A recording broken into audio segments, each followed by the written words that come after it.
So, Mr. Yes, Micky bro. Mills, pro boxer, martial artist, marathon Whoa. runner. You say it like that. What is going on? You say it like that sounds kind of crazy, huh? Well, this is it. So, tell us all about the origin. How did you get into fitness as a whole? Fitness. Like, from school, were you quite athletic? Did you play a I lot played of a lot of sports? sports. Yeah, I Or played a what lot of was sports. My quickly before you, is my mic alright? You hear me alright? Yeah. Yeah, it's all clear, Sweet, bro. crystal. How did I don't know, man. I was a fat shit. I'm allowed to swear. I was a Yeah, fat go for it, man, it's motherfucking alright. shit, bro. I was fat. I was hella fat. So I was playing rugby. I played rugby since I was like 4. All of my family. I'm youngest of 5, and we had my mum and dad chucked us all into rugby straight away. So we started playing rugby probably at 4 years old, which is crazy, really, when you think about it. And yeah, I don't know, man. I just stuck at that till I was about 16, and I started boxing when I was 9. But I was never like into fitness, really, as a whole. Like, So, chat to me day one boxing. So, you go in, you're 9. What was that like? Was it intimidating? Was it exciting? How did you feel going in first? I don't really remember, man. I remember my dad saying, "Do you want to go boxing?" Because 2 of my other brothers tried it, and they weren't really feeling it, to be honest with you. And my dad said, "Do you want to give it a crack?" And obviously, being the youngest, I was getting my ass kicked at home anyway, so it's just kind of it's kind of the natural thing. And I was like, yeah, let's give it a crack. I remember walking through the doors and being like, holy shit, like this is an actual boxing gym. Like my dad was training me from like, I don't know, 7 or 8. We're doing I was sparring my brothers in the front garden of his house. What was he training you for? Like some sort of I don't know, Spartan man. shit? I don't know. He'd hold pads for me, teach me how to box. My dad boxed. My dad wasn't in the RAF, but my granddad was in the RAF, and they lived on base everywhere. So he lived in like South Africa, and he lived in Ireland for a long time, and he lived in like Singapore, like crazy places. And he boxed for the RAF, so he boxed under like soldiers' names when he was there. So he just come back and taught me, really, just in the front room, like the same as where. And obviously, wow. if me and my brothers were scrapping in the house, he'd just send us, stick the gloves in us and put us in the front garden. So I was boxing from early, man. I was having to box from early, really. And more my sister, actually. My sister was one that used to kick everybody's ass. So yeah, that's where it started, bro. Feisty, man. So how did you meet Sid then? Was that at that point, or was it later No, down in sorry. your That was time of in. training? I started with Bedford ABC, which is in Queen's Park. Bedford Amateur Boxing Club. I stayed there till I was about 15, 16. And then I discovered beer and girls and all that kind of funky shit. And then I decided to sack it off for a little bit, and play rugby essentially full time. I enjoyed rugby more than as in like full time being my sport. And then I went travelling and come back from travelling, and my mate Aaron said he was training down at a local gym, a guy called Sid's gym. And I said I'll come down and have a move around. I hadn't boxed in a long time. We're doing some pads and stuff every now and then. And he stuck me straight in sparring with the big boys, and I was just like, fucking. But yeah, that my first meeting with him was I must have been 100 kg, yeah, easily 100 kg. What do you fight at now? So you're 100 quick kg I fight then. now at 67. What Volkanovski in the UFC, the current featherweight champ. He was a similar sort of starting point. He was about light hundreds, and now he's featherweight champ. It's mad. Oh, yeah. Shit. His whole thing, yeah, he lost a He lot just of weight. Holloway, didn't he? Yeah. Man, anyway, oh, shit, I didn't know that. He must have been a tank then, because he's not big, is he? Look at this fucking... just dense, I think.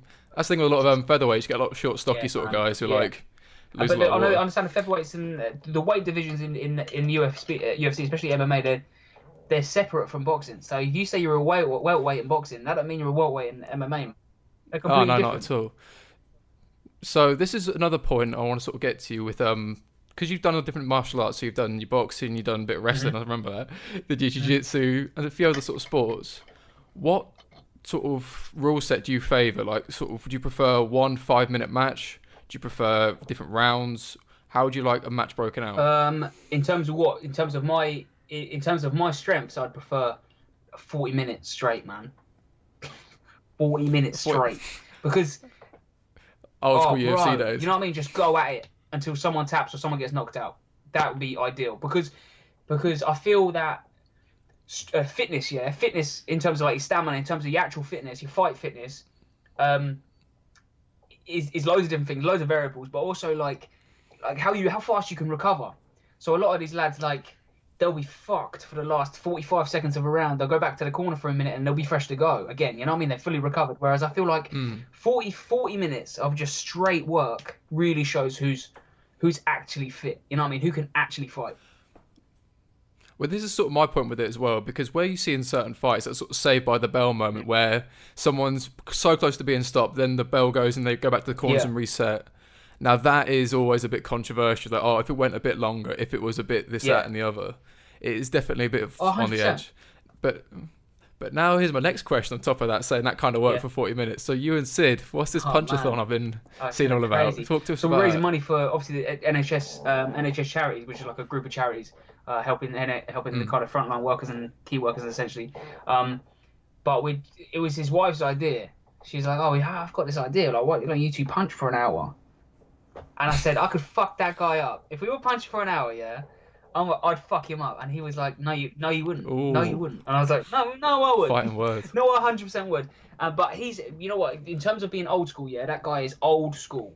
Like, that guy would rather die. Like, I think that's why we get on so well is our mentalities are like, the reason we got to work so well together is because our mentality is like essentially the same. Like, what the hell? Let me put it on silent. How bad of me? I apologize. He would rather die. He would rather die. Like, he gets in sparring with us, He gets in sparring and does the same rounds as everybody. Same rounds, same everything. The guy's like 48, 49 years old. He would honestly rather die than lose. And that's where we both come into play. And that's what, to be honest with you, that's what jiu-jitsu taught me, man. So, how did you get into jiu-jitsu then? What sort of spurred that on? There's loads of things that spurred it on, man. I started jiu-jitsu. So I was at Rising Crane for a few years. Do you remember Rising Crane? MMA gym? Yeah, that's where I met you. That's probably where I met you. And I obviously did jiu-jitsu there, but it wasn't jiu-jitsu as a whole. You know what I mean? It was ground fighting. MMA, MMA jiu-jitsu. I had a kind of good base in that. I got to a point where I was really enjoying it. Like, I really enjoyed it. So then obviously I started wrestling and started doing this, started doing that. And I come back after an injury, and my boy Sean took me to his gym, his jiu-jitsu gym. I just said I wanted to have a roll around, man. I wanted to mix it up a little bit because I was bored of boxing and I was bored of, like, when you're a pro, and when you're training like 3 times a day, trust me, man, punching gets boring. It gets boring, 100% it gets boring. And I wanted to mix it up and I wanted to do something different. Anyway, he took me to his gym, and I just fell back in love with it, man. This was time ago. This was like a year and a half ago, maybe 2 years ago. And I was like, I mean, this is like a big thing why MMA has really sort of resonated for me, is that variety kind of thing. Like, so with boxing and your constant training with that, how do you keep it fresh and keep it interesting the whole time, keep stimulated? Well, that's what I've kind of just learned. I've just learned that it's up to you. You know what I mean? It's not. I used to think like, oh, I wonder what I'm going to do at the gym today, and then I get to the gym and we'd be doing the same thing, and we'd be doing like, don't get me wrong, coach mixes it up as much as he possibly can, but there's only so much you mix up boxing. You know what I mean? You're only punching. Essentially, there's 6 punches. Do you know what I mean? You know what I mean? There's only so much you can do. So I realised that it was down to me to kind of keep myself mentally focused, not just mentally focused, but like keep myself excited about fighting in the ring, because it does get boring, man. Anybody tells you they're not bored after at the end of a 12-week camp of boxing, they're lying to you. Like, because if you're training as hard as you should be, and if you're constantly punching, you should crave other things. Like, that's why so many boxers like play football. You know what I mean? So many boxers do like little things like that. But for me, I just decided to take onto a different fighting discipline, man. Well, it kind of makes sense. The same sort of place of being humbled and learning different things and that kind of starting point. So when you're in camp, how do you then prepare for an opponent? How specific is it? So say you've got a fight booked 12 weeks out. What is your plan from here onwards? It's not specific to it anymore. Not anymore, man. We used to be like, let's watch videos of the guy. Let's base a strategy around him. And then I learned that boxing's full of bitches, bro. You know what I mean? They say they're coming, but they ain't coming. Some of these boys ain't showing up, man. Yeah. And I thought to myself, so I'll let you in the story, man. I don't know if you know, last year. Was it last year? Yeah, last year. I had a fight booked, 12-week camp. Fight with this dude. Got to the night before the fight. Fucking everything's all good to go. My manager spoke to him. We're all ready to rock and roll. It wasn't even a concern then. We weren't even thinking, yo, he might. Yeah, it's not on the radar. Yeah. Next day, yeah, I'm prepping, I weigh in, he's still not there, right? So we're thinking, like, where's he at? And my manager's saying, yeah, he's coming to wherever, blah, blah. It's about 4:30 at night, and we're fighting at 8, 9, you know what I mean? And I'm like, something's fishy here, man. So then my manager pulls me into the, so bear in mind, I just killed myself. Yeah, probably just killed myself to make weight. And to be fair, it was quite an efficient cut as well. It wasn't like the worst cut I've ever had, but but you know, and it's never fun, is it? To be honest. And so I weigh in, and so I said to my manager, I said, something doesn't seem right, man. So anyway, he spoke to him, and he's like, "Oh, I've had a medical emergency, right? Oh no, a family emergency. Sorry, I've had a family emergency. And this is at 5:00. Yeah. A bit convenient, isn't it? But yeah, anyway, very convenient. Yeah. And I was just like, well, he should have been here 4 hours ago. Like, so what? Where's this medical emergency? You know, what's going on? So then my manager says, look, we're trying to get hold of someone else. Yeah, we can get someone else. And I said, get anyone. I said, get anyone. I don't give a fuck. Like, I've sold all these tickets. People are here to see me. I'm not going in there. You know what I mean? I'm not pulling out. I'm not like. I said, just find someone. So then we go to the pantry. One of my other sponsors. Hold up. Plug. Shout out. Plug them boys there.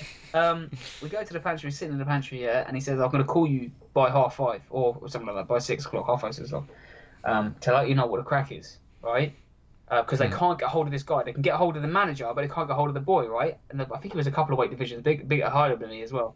I said, listen, I've trained my arse off for this. Like, don't take this away from me.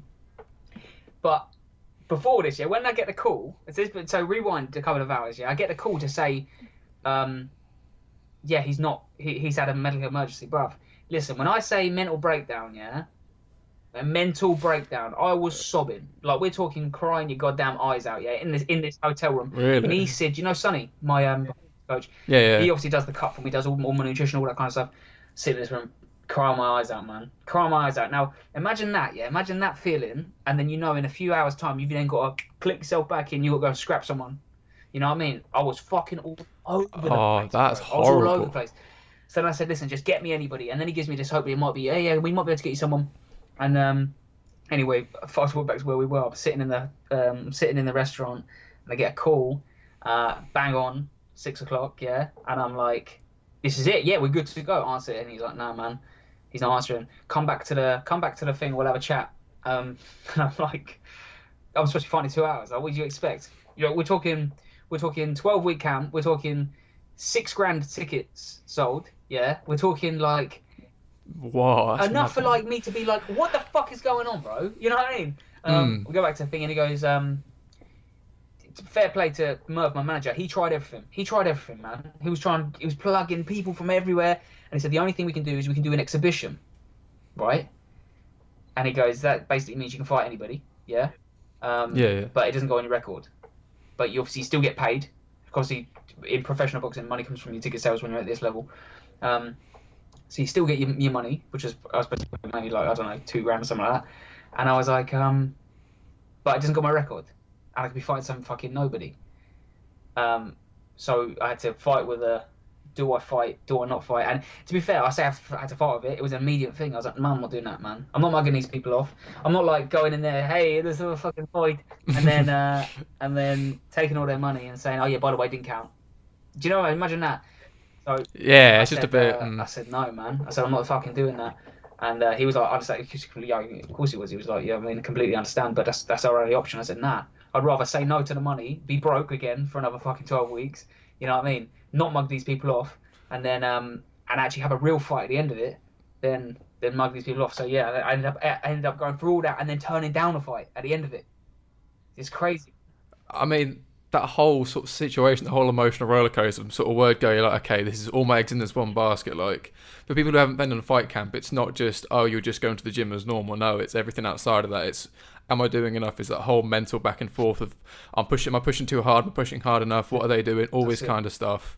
And then to go through all that stress of 12 weeks, because bear in mind, it's not like a 9 to 5 thing. It's 24/7. You mean, you're training. And then making the weight as well. Oh, it's horrible. It is horrible. You're watching anything. Imagine the variables. You know yourself, man. Imagine the variables that go into it, yeah.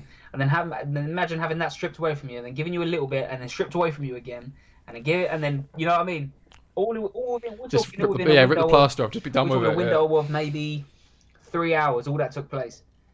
Fucking hell. Mate, I The was longest 3 hours of your life, for probably. a week. For a week mentally, I wasn't all there, man. Chat to me about your weight cut and stuff then, because is yours same day then as the day Same day. before? How are you finding that then? Like, what's your starting weight versus what you fight? So my starting weight, starting weight at the beginning of the camp. So say you're gonna fight, I don't know, in June, and whatever you are now, So I'm that like kind 90, of gap. 95. I'm like 95 kg now. I'm not really. I'm like 75 now. 75, 76, around there about. My body wants me to be 80. So you got to bear that in mind. My body always wants to be like 80 kg, always, for some reason. Like that's my body's like weight. So I have to train twice a day just to keep me below 80, basically. I start around 75, and then I'd chip down. It's not weight focused per se. My camp isn't weight focused. Don't get me wrong. My coach is like, we're getting the weight down.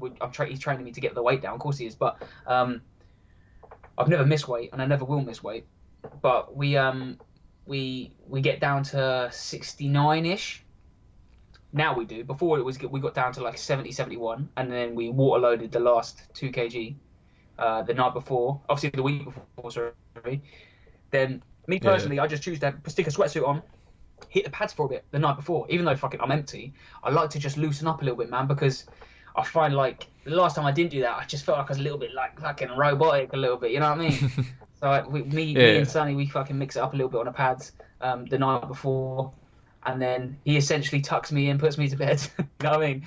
That's quite sweet. We make weight the night before, so we ain't got anything to cut the next day or anything like that. Make weight the night before. We make sure we make the weight the night before, and then I go to bed, wake up, and normally my body throws out like 0.8 kg of a kg every night anyway, which is crazy. So like, I'm completely dehydrated. There's nothing in me. Yeah. I'll wake up and I'll still go for a piss as if I would normally, and I'd drop another. And if you've cut, so you know exactly what I'm talking about. You drop another 0.8, you're like, what the fuck, bro? Like I'm 0.8 under. That's such a godsend. Like I'm chowing down on porridge. I'm doing the fucking works, man. So that's how it works. The points of a kilo, don't get me started. You just it is a horrible thing. And then you appreciate how much quicker it comes back on. When you rehydrate, it just shoots back up as well. You're like, if only it came off that quick as well. So I went from super welter to welter, right? I dropped down. Can you say it in like kilos or pounds? Because I'm not going to pretend I know what those numbers are. Kilos in welterweight, super welter was 69 kg super welter. And then I fought a 67.5 for welter, welter, sorry, pronunciation. And the cut for that was like a fucking miracle, man. Like it just come off. I was walking around at like fucking. Tell a fucking lie. What am I talking about? I made weight the week before, 67.5 kg. I made after training once, and I was like, what the fuck? That's the lightest I've ever weighed in my life. Yeah. I was like, what the fuck? Like 3 or 4 days before the fight. No, it's even less than that. About 2 days before the fight. I was training like normal, and I was like, I'm 67.5. Like after training, obviously I've sweated out. I've sweated like crazy. I rehydrate, I'll be like 69, 70. But I was like, I fucking made weight 2 days before. That was insane. So mentally, I was already like, oh fuck, I fucking got this, man. We get into there, we do the little move around, we do like the water load just for safe, like precaution and stuff. And then I wake up the next day, I was 66.5, right? This is fucking jokes, by the way. 66.5 on my scale. I was like, bro, 66.5. Step on the fight scale, I was 65.5. I was like, what the fuck? I'm 2 kg and under. 65.5. That's mad. And I'm like, I was 69 like 3 days ago. Like, this is insane. So my scales were a kg higher, but I decided to keep them. I said I'm going to keep them. I'm going to use them scales for life now, man, because I'd rather think I'm a kg over. Because it's easy how fast you forget. I was like, I'd easily be a kg over, then fucking step on there, kg under, or the vice versa, kg under, then step on there and be a kg over. Imagine missing weight and having to skip for an hour, man, before a fight. Fuck that. The stress of that. So, hypothetical, say you get a day before weigh-in. Do you stay at the weight you're at now, or do you go down the weight? Hell no! I'm fighting at fucking featherweight, bro. I'm going down to I'm going down to 50 kg. Nah, not really. Just shave your beard off for that Oh, thing. bro, beard's getting long, isn't it? I haven't shaved this thing. Look, check my hair out. That's a fade, isn't it? That's growing back, to be fair. That's coming back. That's nice. Yeah, my housemate did it, but he didn't get the corners. Look, the corners are still hot. You see these? Like, I look like a square head. Yeah, you said it, not me. It's cool. I look like a Lego. Yeah, Upside down head, it's all good. Nah, man, I'd go down to super lightweight, wherever that is. Honestly, on a championship fight, so say you're fighting for a title, or in you're the top 5 fights of the bill where a title is, you get to weigh in the day before. I think it's 5 fights. Might be completely wrong there, but you get to fight. You get to weigh in the day before. So when that occurs, I'll fight at fucking 60. I think the next bracket's 63. Jesus, 63. I would look like a goddamn crackhead. Is what I would look like, man. Proper crackhead. On that note, I'm looking like a cracker when it comes to cutting weight and stuff. How was working with Sonny been different and stuff? How was that? How did you guys meet in the first place to start working together? So me and Sonny started working when I was about 19. 19? We were teaching basically troubled youths together. So we used to work for a company, an external educational company. And we used to work in a place called Yes, which is Youth Engagement Solutions. It was called. It doesn't exist anymore. But we. That's so wholesome. Yeah, it's cool, isn't it?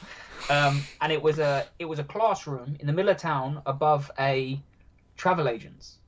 So that's like ghetto. There's a classroom above a travel on like Bromham Road or something.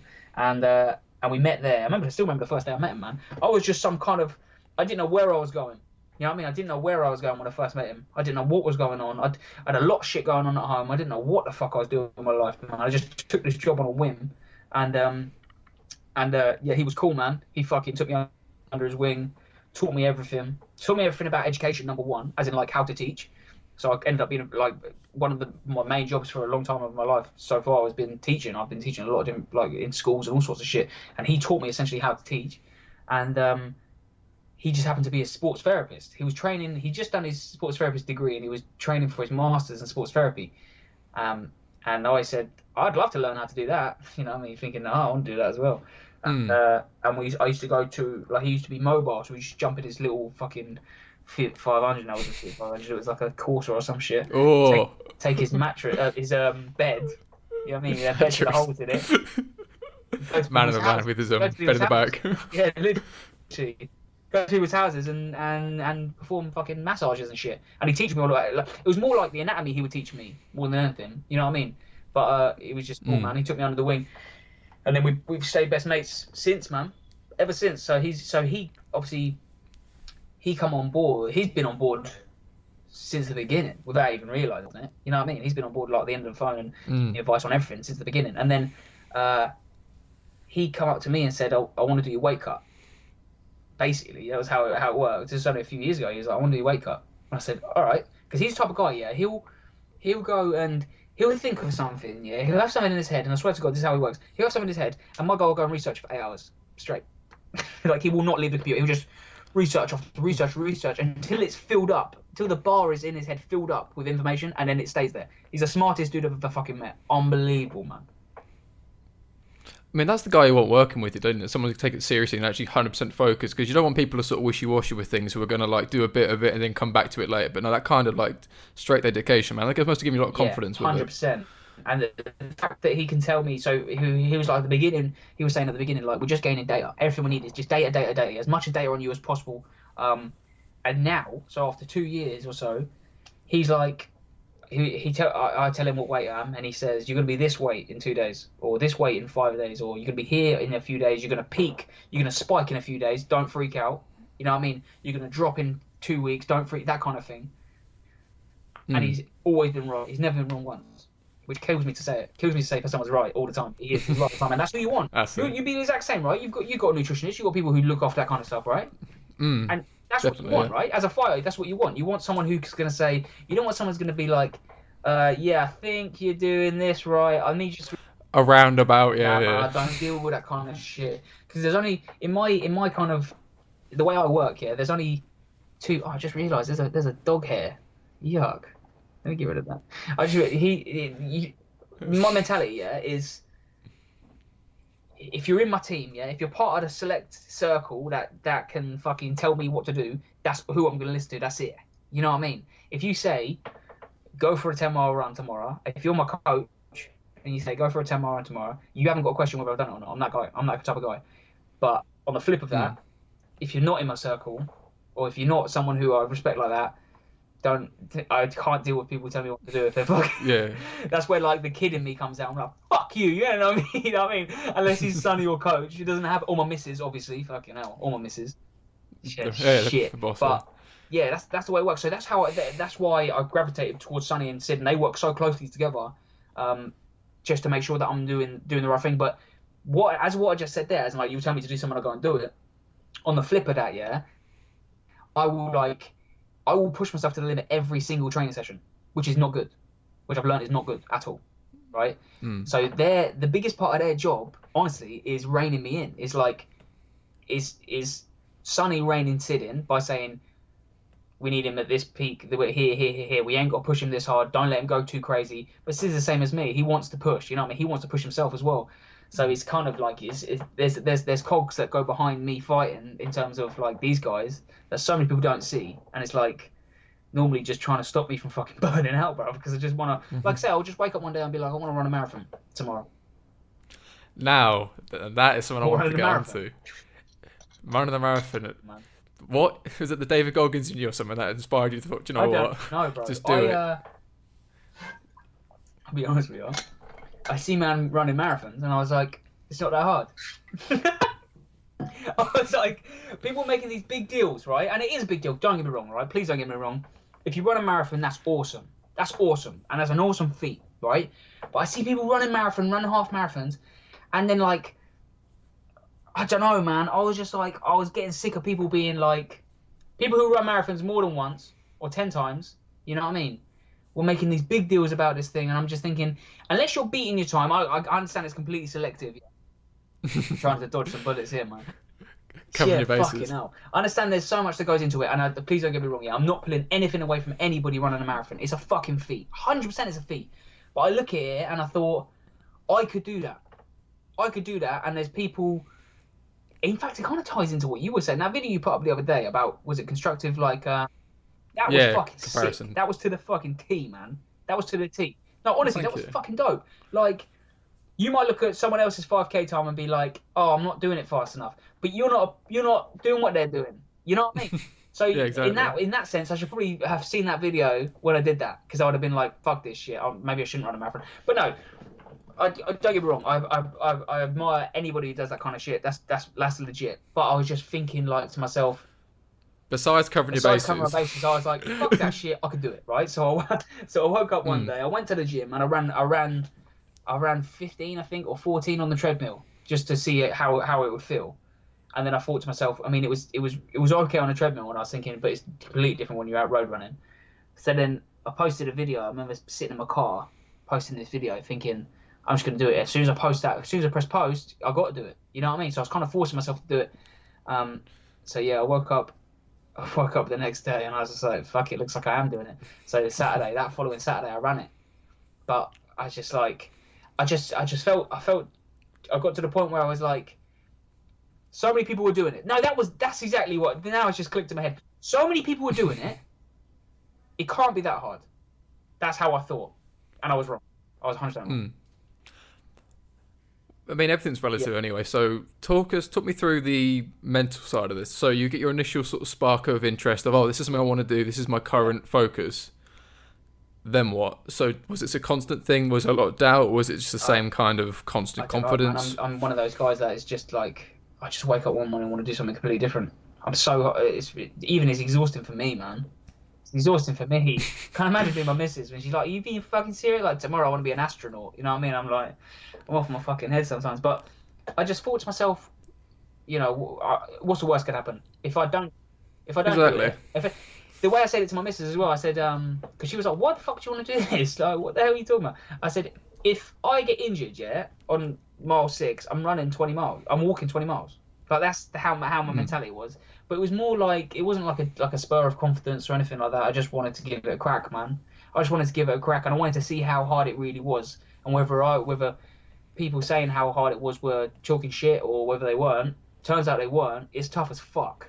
Like, it's tough as well. And I said that immediately. I thought, you know what? Fair fucks to anybody, man. Because it was tough. And it wasn't tough, like, energy-wise. Like, I had so much energy. It was tough on, like, your body, your whole body. Everything was, like, closing down on me, man. So the whole thing with marathons that always goes to my mind when people talk about it is 4+ hours of running around average. 4 hours of anything takes a lot of focus and a lot of, like, just investment in what you're doing. I mean, running itself, say if you go on like a 20-minute, 30-minute run, at that point I'm pretty bored. At that point I think, oh, you know what, I'm done, I'm going to go home. 100%. Double that, too much. Quadruple that, you know, it gets a bit too much at that point. So what was your mindset going around like? Because obviously it wasn't like, you know, 1, 2, 3, 4, 5 miles. It was one, a couple of minutes running. So what's your current thought process? What are you listening to? I was listening to James Brown a lot of it. I remember listening to James Brown. James Brown's sick, man. So I train a lot to James Brown as well, like in the boxing gym and stuff like that. But I don't know, man. I was it went quicker than I thought. But I didn't do it alone. I did it with my sister. She was recording me on a bike. So, yeah, fucking hell. She'd bike 6 miles like, at normal pace, which is even harder. She was recording. So I wasn't doing it alone, which probably pulls away a lot from the mental side of it. I can imagine if you did it alone, it'd be 100 times harder. 100 times harder. So in that regard, I 100% cheated because I had someone with me. You know what I mean? To have a chat with. But fucking hell, man. I don't know what kept me going. The fact that I told people I was going to do it is what keeps me going. The fact that put things now out that is there. another point to this whole situation. Is do you feel having the sort of fan base you've got, say like you sold X amount of tickets to your last fight and all this kind of stuff, do you feel it gives a helpful pressure to what you do, or do you reckon it gives extra weight and makes it different as such? Do you feel like almost a standard set? Almost? Yeah, to a degree, but I'm going to be honest, 100% honest with you, I don't feel it. I don't feel the pressure, man. I don't feel it. I'm very, very lucky in that regard. It just doesn't get to me. I don't know what it is, and that's not me bigging myself up in any like it doesn't get in. Do you know what I mean? Like, it doesn't get in. I mean, I mean, what is pressure? What is this sort of value you put on it? It's all relative to whoever and how you interpret 100%. it. And again, it's a lot of it probably comes from your confidence, from your training, what you've been doing anyway. Because I always see on all the socials, you're always running stupid amounts of miles in a stupidly quick time, or you're punching stupidly fast, and all the rest of it. And it's just a bit mad. So, talk me through different stages of your career. So, say you've gone for your first amateur fight. What is your mindset going in? You've got it booked. What are you thinking from the word go? My first amateur fight when I was boxing, as in like when I first started boxing. So I was 11. I was 11 years old. My first amateur fight, and I was shitting my pants, proper. And I was fighting a guy called Gordon Cave. I'll never forget it. 11 years old. What's this, like 15 years ago? 15 years ago. Me versus Gordon Cave, man. And it's all popping off. You know what I mean? It was a good little scrap, man. I remember the feeling of coming out. I knew I'd won, but there was no like. I mean, there was technique to it. Don't get me wrong. You can see it now. It's on my Facebook. My mum put it up for some reason. Yeah, but me and him just started banging each other out, and I was fucking. I don't know, man. I remember coming out, and this is from an early age. I was so drilled to obviously it went wrong at the end in the long run, but I was so drilled to eat clean. I remember coming out, and someone offered me a load of Rolos. Do you remember Rolos? That's a who and a half.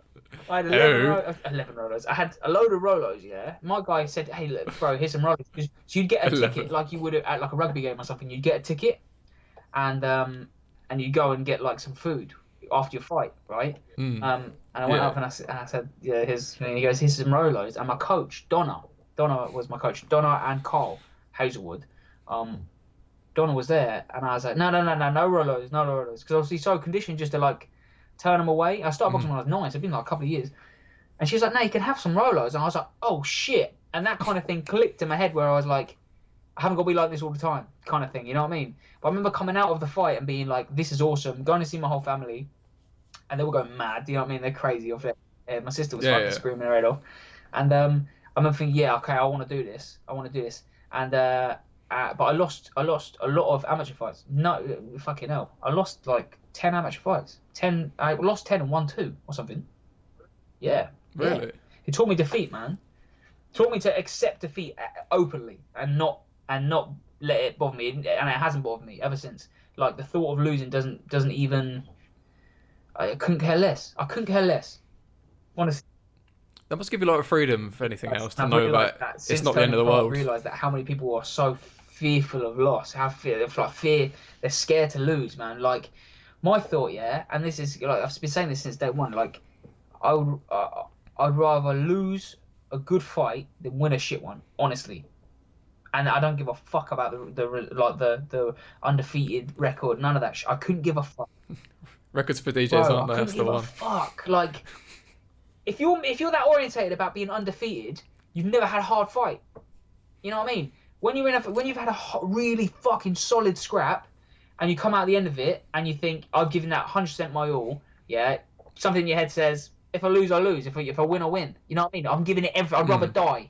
I'd rather die. The one that, honestly, when I go in there, and this is super fucked up, is in the way my mentality is. I don't know if yours is the same when you go into a fight, but the week before, obviously, I'm not the same person. I'm fucking all over.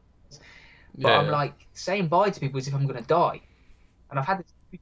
It feels like it, though, doesn't it? It feels like this is like I'm going to battle, and I might not come back, but this is what you got to be prepared to do. I just feel like I'm gonna die. Like I feel like I'm accepting the fact that I might die, right? And I'm saying bye to people as if I'm never gonna see them again. It's insane, and I'm getting better at it. I am getting better at it, but there's a part of me that's like openly accepts the fact that and this is crazy when you think about it, because I'm just going to have a fucking boxing match. You know, I'm not going to war. Exactly. You know what I mean? But I go there and I'm like openly accepting the fact that if I die in there, I die in there. You know, that kind of. If he dies, he dies. And it's in my head like, I'd rather go out on my shield, man. I'd rather go in there and get knocked clean out than lose on like a fucking split decision. Honestly, it doesn't. But the thought, like I say, Jiu-Jitsu has like reinforced that like insane amounts. Like it's okay to accept defeat. It's like if anything, do it because it can save you. You know, I mean that kind of thing. Like, it's a trial and error, isn't it? Someone's gonna break your goddamn arm. You know, someone's got you in an arm bar. You tap, bro. You don't hold out because they're still gonna fuck your arm up. You're still gonna lose. You know what I mean? That kind of thing. Like I remember Jiu-Jitsu coaches fucking enforced that in me more so than anything, because I feel like when I first started Jiu-Jitsu I was way too aggressive. Did you feel you had a chip on your shoulder being a professional boxer, being a professional fighter, having that kind of status of, I am like one of the best in my field?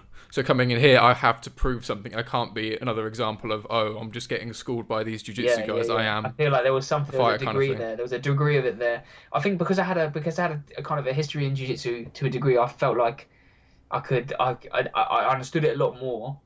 You know what I mean? Mickey Gracie. Gracie, bro. Fucking hell. I feel like I had it a lot more in my head that I understood how it worked. But part of me was like, I'm a professional athlete, so chuck me in anything and I should be able to prevail. But that's not the case at all. That's not the case at all, man. Like with a marathon, man. I thought to myself, this is going to be fucking easy. Everybody's doing it. Everybody's doing a marathon. You know what I mean? I know people that haven't even trained, they're doing it. No. Don't do it. You know what I mean? Because it's fucking tough, and it takes a degree. No matter how many times you do it. And you know what? After doing the marathon, I've got so much more respect for people who choose to do it again and again and again. Before it was like, why the fuck is everybody doing marathons all the time? It can't be that hard. Not at all. I couldn't have been more wrong. If you choose to do a marathon more than once, fair fucking play to you, because that shit sucks. That shit sucks. In fact, my respect level for anybody who runs a marathon, anybody who does anything long distance, through the fucking roof. And that's why I feel like everybody should try something like this once. Everybody should have a fight at least once in their life. Everybody should have something like this at least once in their life. You know what I mean? Tell you what, on the subject of sort of status and titles and that kind of thing, of what you said about the undefeated record means they're like X, Y, and Z, but if you scratch beneath the surface, you don't really see the same level of, they're undefeated, they're amazing. What do you class as a fighter? Because some people go to MMA gyms or boxing gyms, and by the time they've got home on their Instagram and everywhere, they're MMA fighter, course, you see the rest of it. Lot, man. Kids more than anything, but yeah, what makes in like? At what point can you call yourself a fighter? It's not when you get to the ropes. There's no. And I said this recently, man, and I feel like I caused an uproar. You should. I don't feel like you should be given respect because you step between the ropes. Do you know what I mean? Because I know so many men that have stepped between the ropes now, especially like white collar level, They feel like they're like given they're owed respect because they step between the ropes. That's not the case. If you step between the ropes and you fight, different story. I know so many men that have stepped between the ropes and quit while they're in there. Do you know what I mean? 100%. Like, I think my second white collar fight, I just absolutely froze, deer in the headlights. Just didn't throw anything and just got stopped just because I wasn't doing anything. And I don't know what you'd even call that. You just sort of freeze.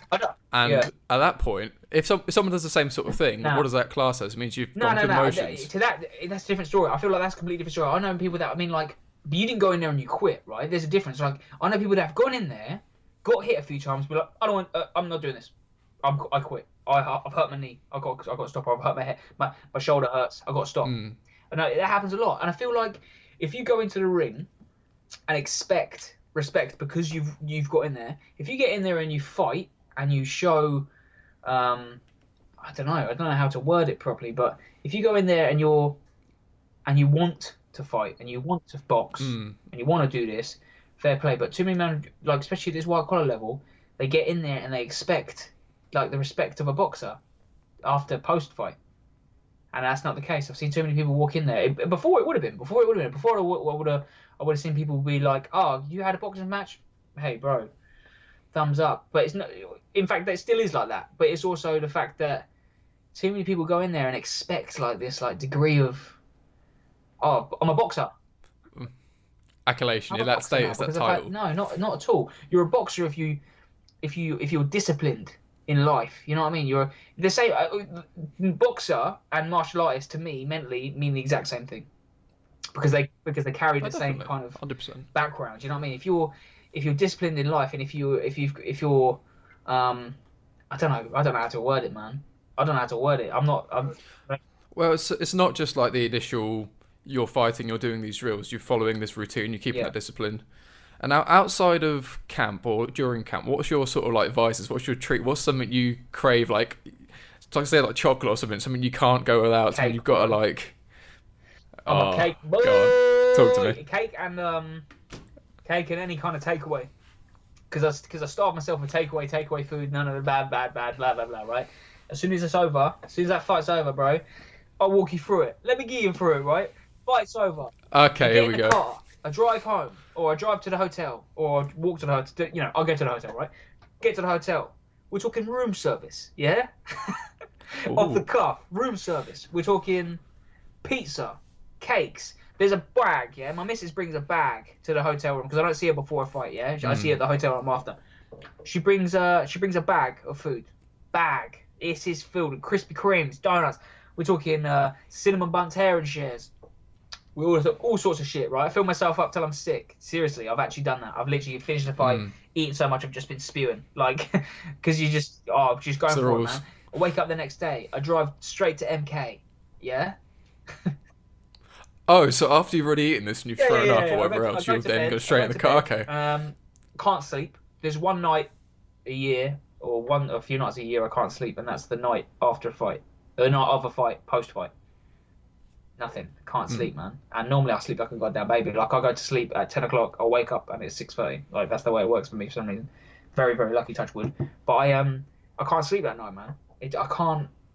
It just fucking. Obviously you're so high, you're so low, all that kind of shit. But so I wake up, or I'm awake, waiting for my missus to wake up like this, and then just say you ready? You ready? It's like 6 o'clock in the morning. You ready?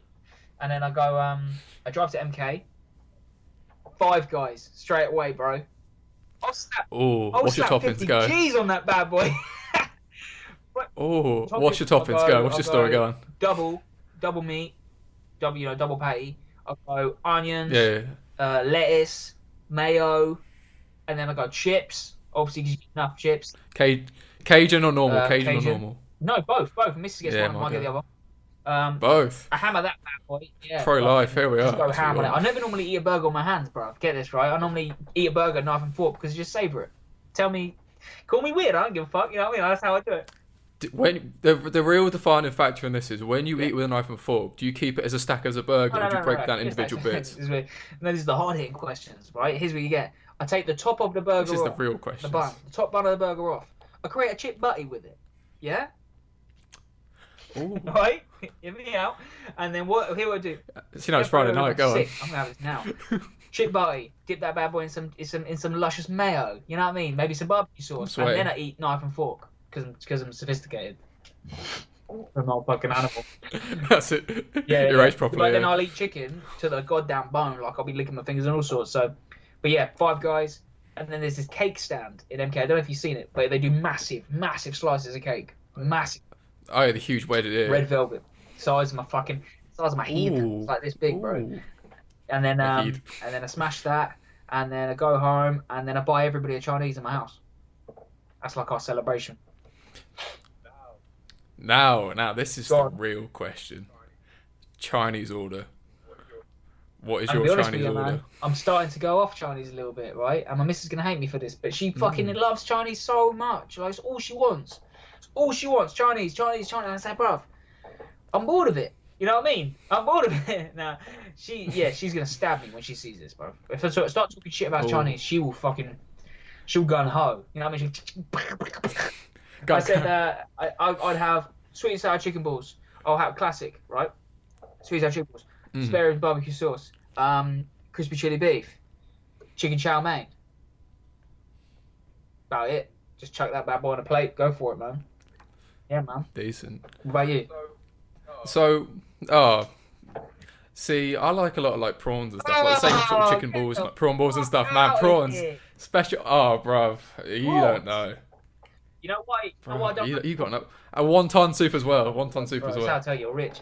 You're rich, man. About that life, I don't even know what that is. Here's what I do, right?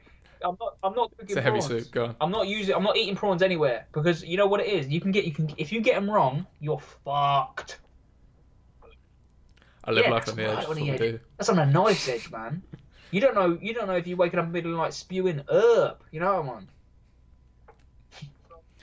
So, on the note of like your missus and your family and stuff, being a full-time athlete, obviously we know how demanding that is. How do you find that balance, keeping that kind of social life, keeping it all working? Really, how do you find that?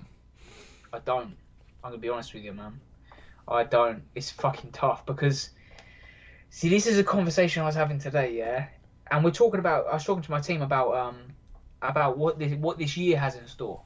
Yeah, you're getting scoops out of me like fucking crazy today, but you're really good at this. I'm getting the thumbnails. Thank you, I appreciate it. You're very easy to talk to, man.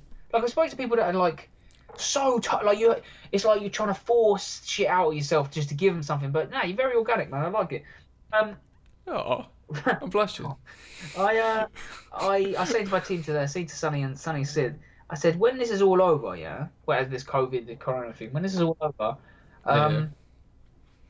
like I don't want to disappear back into camp. You know what I mean? I haven't seen my missus in a month. You know what I mean? I haven't seen my family in a month. I haven't seen any of them. Yeah, my missus lives in Hemel. So I haven't seen my mum keeps coming by and dropping off Easter eggs. She only lives around the corner. She always drops them on the front doorstep and goes to the other side of the goddamn road like I've got a plague. You know what I mean? With the big like old mask in the old days. Yeah, like a plague doctor, exactly that. And I haven't seen I've seen my brother. So specific, go on. Wait, you played Assassin's Creed, don't it? You know that. That's exactly it. That's the only reason I know that reference. I see my brothers. I mean, my brother just flew back from New Zealand today. They managed to get on a flight back. But I haven't seen my other brother walks by every now and then. My other brother lives in Clapham. My dad lives in Wootton, so you know what I mean? I can go see him at the fucking window. Yeah. You know what I mean? I meet my dad at my nan and granddad's graveyard every now and then just to have a chat, but that's even over fucking, you know, I can't even give him a hug. So I was saying to my team, like, and don't get me wrong, this is not me whinging, everybody's going through this. You know what I mean? No, it's reality, it's just the rest of it. Yeah. But I say to him, like, when this is all over, number one, yeah, the thing you got to think about in terms of boxing, in terms of any kind of combat sport is, are people going to want to buy tickets? You know what I mean? Are you going to exactly? What's the rush? Come to watch a boxing match in a fucking giant, you know, in York Hall in the centre of London? No, you're not going to want to, are you? Let's be honest, because people are still going to be freaking out about this for the next fucking 2 years. Do you know what I mean? And I said, like, when this is all over, I don't want to disappear back into camp and neglect myself from seeing everybody and going out and enjoying myself, because that's what I do. Unfortunately, like one of the main things I do is I cut myself off, man. I cut myself off like I don't know. I don't even know how to explain it. Like I don't go out. I don't do anything. I don't do anything. I guess it gives it the sort of true sort of concept of a camp, because some people will say they don't have a camp, they just train hard all the time, which is doesn't make sense because it's not peaking at a certain time and all that kind of stuff. But that's a conversation for another day. But this is that kind of like, it's not just training for training's sake. It's more, I've got to fight. This is my camp. This is the allocated time for me to think solely on what I'm doing. A different kind of mindset to really switch on. And this is where it gets really tricky in this sort of time of, this is all panic. We're all taking this time to spend with our families and stuff. It's where we come out. It's then, okay, as much as everyone says they're rushing to get back to the gym, it's not necessarily just the fitness side, is it? It's the community side. It's not just the, I need to get a workout in. No, you want to chat shit with your friends. You want to just like be around people, have that energy, that community. Yeah, it's not as much as it is a lonely sport when you're in there and stuff. You're with your friends.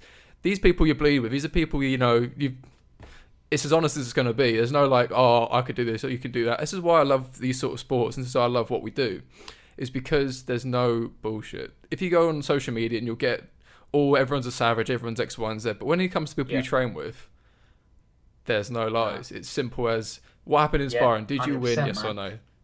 That's the argument, though, isn't it? That's the argument. Like, off the back of that, that's the argument. People will say like, people wanna live like the life and promote themselves as fighters. They want to do this, they want to do that, but then they're getting schooled every time they come to the gym, or they're getting outperformed constantly, or they're not putting the work in that they say they are. Do you know what I mean? It's so often I see that as well. It's like people saying that they're doing this, or they're saying that they're training like this, and they ain't, man. They ain't. And then they come to the gym and they wonder why they're getting outperformed, because you're going to fucking, you're drinking 3 nights a week. Do you know what I mean? Like. And this is where it gets so tricky, like drawing that line somewhere, because where I trained in Northampton at BST, there's a lot of pro guys there. They've got their certain like level of experience in this kind of thing. So when being around that, I found myself in a case of, I expect myself to be on that level. I expect myself to perform to that standard because I'm with them. When in actual fact, yes, it gives me a further ceiling to aim towards, but in actual fact, I'm still at my level. I need to build up my level individually to that. You heard the analogy, the 100-meter dash. So the analogy of 100-meter dash is, you could run a 100-meter dash, with 10 people that are shit compared to you, and you'll win every single time, right? You'll win every single time. But if you run a 100-meter dash with 10 people who are guaranteed to be better than you, you will lose. You'll come in last, but your time will be faster. Do you know what I mean? And that's the exact same thing as what you're doing. Yeah, man, it's true. But it's 100% true. Because you're working with these pros, you're training with these pros, and you might not see it. You might not see the progression that you're going. But when you come up against someone who was your level 6 months ago, you will school them, because that's the way it works. You get your ass kicked every day, every single day, yeah?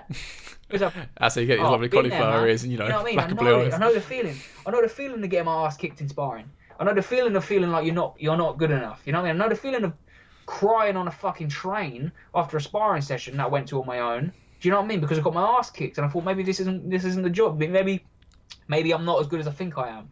You know what I mean? Maybe I'm nowhere near the level that I want to be at. Maybe I'm not going to make it. You know what I mean?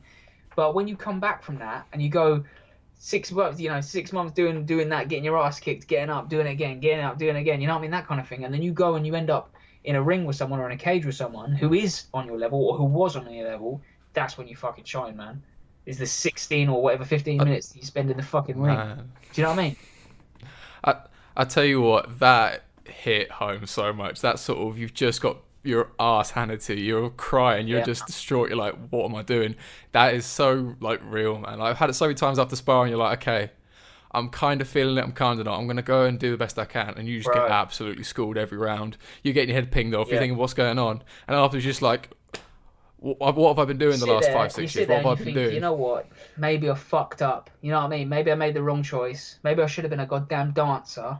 You know what I mean? You ask these questions to yourself and you think to yourself, and I've been close, bro. I've been close.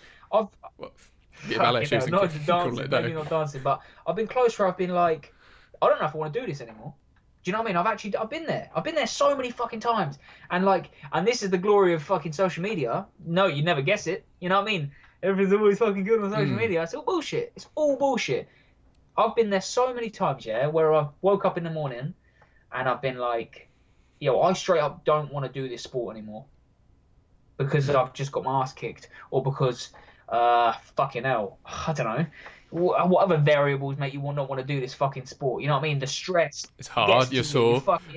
You're hungry. I want to go and spend time with my goddamn family at a fucking party they're having tonight, but I can't go. Or I can go, but I've got to stand in the corner and watch everybody drink and enjoy food while I'm having sipping on fucking sparkling water. You know what I mean? That's the part that gets to me, man. And that's the part that mentally now I'm over. I'm 100% over it mentally, but it's like the biggest reminder for me. Like, I'll look back and I'll be like, I'll get in the ring and I'll be like, this guy has not sacrificed what I've sacrificed. There's no way he's beating me. That's the way it works in my head. He hasn't put in what I've put in. He hasn't sacrificed what I've sacrificed. He hasn't got the fucking support group that I've got. You know what I mean? He hasn't got anything that I've got. There's no way either I'm winning or he's gonna kill me. You're gonna have to fucking kill me. That's the only way in my head that it works. And I feel like I'm gonna carry that for the rest of my career.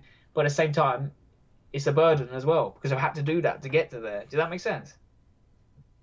Well, yeah, you've laid the foundation because it's not just I'm at that skill level. This is my test. Yeah. This is to get to the skill level, to get to this mental toughness. Because being a professional fighter, being a fighter, it's not necessarily just the skill set. It's everything else on top of it. Like, I'm not going to compare myself to in the same sort of way, but when I used to train, when I sparred, it was always quote unquote technical. It was always, you know, doing it properly, not doing it too hard. But as soon as I got clipped like hard, I'll just crumble because I wasn't used to getting hit hard. And then I would either justify it to myself saying, oh, they're just being strong, they're just being athletic and that kind of thing. And it all sort of just fizzle out. Whereas building that sort of mental toughness to then deal with that and come back and then be honest with that extra layer on top of that. It all comes through. And that's why it was tricky. Man. 100%. Like you got tagged a few times and you thought, fuck, you crumbled. You know what I mean? You froze, or you wouldn't throw punches back, or you just tucked up. Mm-hmm. Bro, if you think you're alone in that, you couldn't be fucking further from the truth, man. Everybody has. Every fighter you see has been through it. And if they're telling you they haven't, they're fucking lying, bro. You know what I mean? Everybody's been stunned. Everybody's been tagged. Everybody's like mentally. You had a sparring session before, right? You've had a sparring session where you've gone there and not wanted to be there. Oh, how many times? Is just the once? 100%. Of course not. You've gone there and you thought, this guy might actually be better than me, or not even that. Because I'm saying it like that's how the way my mind works. It's not the way my mind works. My mind works, and this is fucking something else that I probably never told anybody. I constantly assume the person I'm fighting or sparring against or training against is better than me. Like, I undermine myself constantly. And I know I'm doing it, and I know this isn't like not to be arrogant, but I know I'm better than that person. I know I'm better than the people that I'm sparring. I know I've got the capability, but mentally I'm like, he's better than me. He's gonna fuck me up. That kind of thing. That plays in my head so much, man.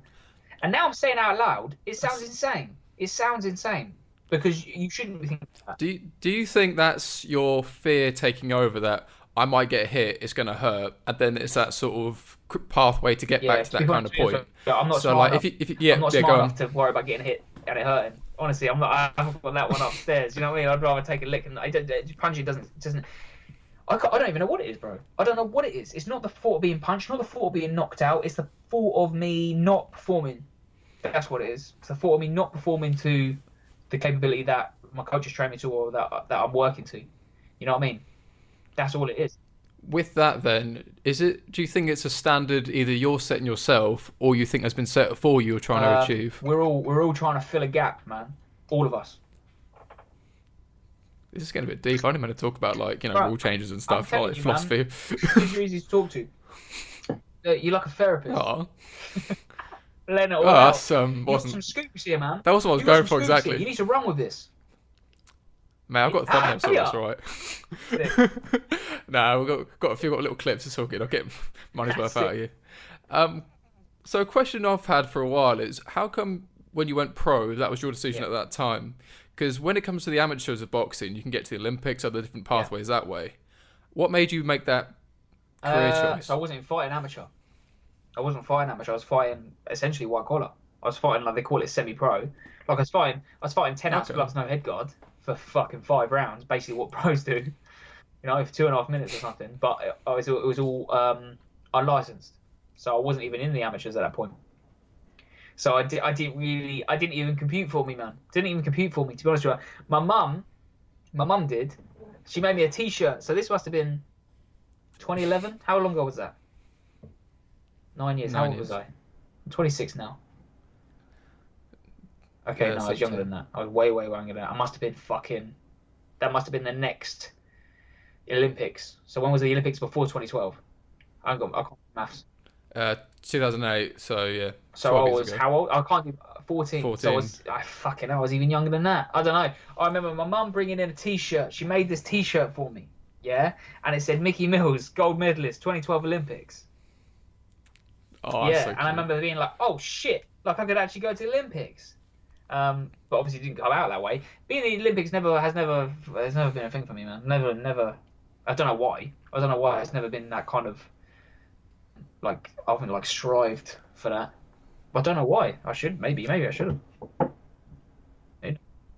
I guess it's just one of those sort of potential things. I mean, outside of boxing, what other sort of sports are you thinking of getting into? Or things you're thinking of trying? Like, say you've done jiu-jitsu, would you be up for competing in jiu-jitsu, like gi or no gi or something like that? 100%. I want to compete this year. If what would I like to compete in, man? Obviously, jiu-jitsu, yeah, 100%. I will compete in jiu-jitsu, without a shadow of a doubt. To be honest with you, with combat sports, you can't really pull away from it too much. Do you know what I mean? I can't go and play rugby. You know what I mean? I get my fucking shoulder snapped or my arm. You know what I mean? But that's it with that kind of thing, because rugby's so like dynamic. There's so much going on. It's so like not just the one factor of someone doing a controlled punch. It's like everything. Man. And it's a completely different ball game, man. Pardon the pun. They're all. I can't pull away from fighting. It's like I can't pull away from it. Yeah. tactical, man. They're all different ball game, man. They can't pull away from fighting. Fighting as a whole, just fighting, the bracket of fighting is everything to me. That's all I love fighting. But whether that be fucking hell, man, whether that be fucking bare knuckle, you know what I mean? Whether that be bare knuckle box. Oh, this is a topic I wanted to get onto actually. So, rule changes in boxing. What would you like to see? Would you be up for different round times? Obviously, we said about a continuous round. Would you be up for different size gloves, different shape gloves, MMA gloves, bare knuckle? I feel like one championship or UFC, one championship should bring in some kind of UFC, MMA glove boxing, because they know they've got Muay Thai, they've got K1, they've got all sorts of shit. Oh, that's tasty. Like John McAtee, man. I do it 100%. I do like fucking 4-ounce glove boxing. Why wouldn't you, man? If the money's there, fuck it. You know what I mean? But in terms of rule changes, boxing is one of the fucking oldest sports on earth. You know what I mean? I don't feel like, in terms of the rules, they've been around for so long. The only real rule change I can think of is when they took it down from 15 to 12 rounds. So like Ali and boys like that, it's a fight fucking 15 rounds. And before that, they were fighting continuous until someone won. So in terms of rule changes now, I feel like the rule, unless you're gonna add 10 judges or one judge. What about judging criteria? Would you like to break it down to a further stage? Would you like it being shown between rounds as what the scores are? Nah, I don't feel like showing between rounds would be what the scores are would benefit anybody, really. Do you know what I mean? Other than gamblers. I feel like the rule changes in boxing, I can't really think of adapting it. I can't really think of a way to adapt it. How would it be pleasing for people to watch? Because boxing, you got to understand, boxing like diehards. You know what I mean? Boxing is better than everything. Like there's no like Muay Thai. What's that shit? You know what I mean? They don't think like like a martial artist. They don't think like anybody really. They just love boxing, which is cool. Which is the old school boxing fans. They love it. I was gonna say don't slate your fan base too much. That's fine. But they don't. But like. Bite the hand that feeds and all that. Hate other fight sports. Do you know what I mean? There's like die-hard fans that hate other fight sports, but they don't think like if you were to change it. Let's rephrase that question then. Let's rephrase that. So instead of changing the boxing rules, say you can like copy boxing in brackets 1, like in documents and stuff, and this is like your template you've got. This is yours to run with, whilst boxing is intact for you to go back to at any point you want. So this is your project.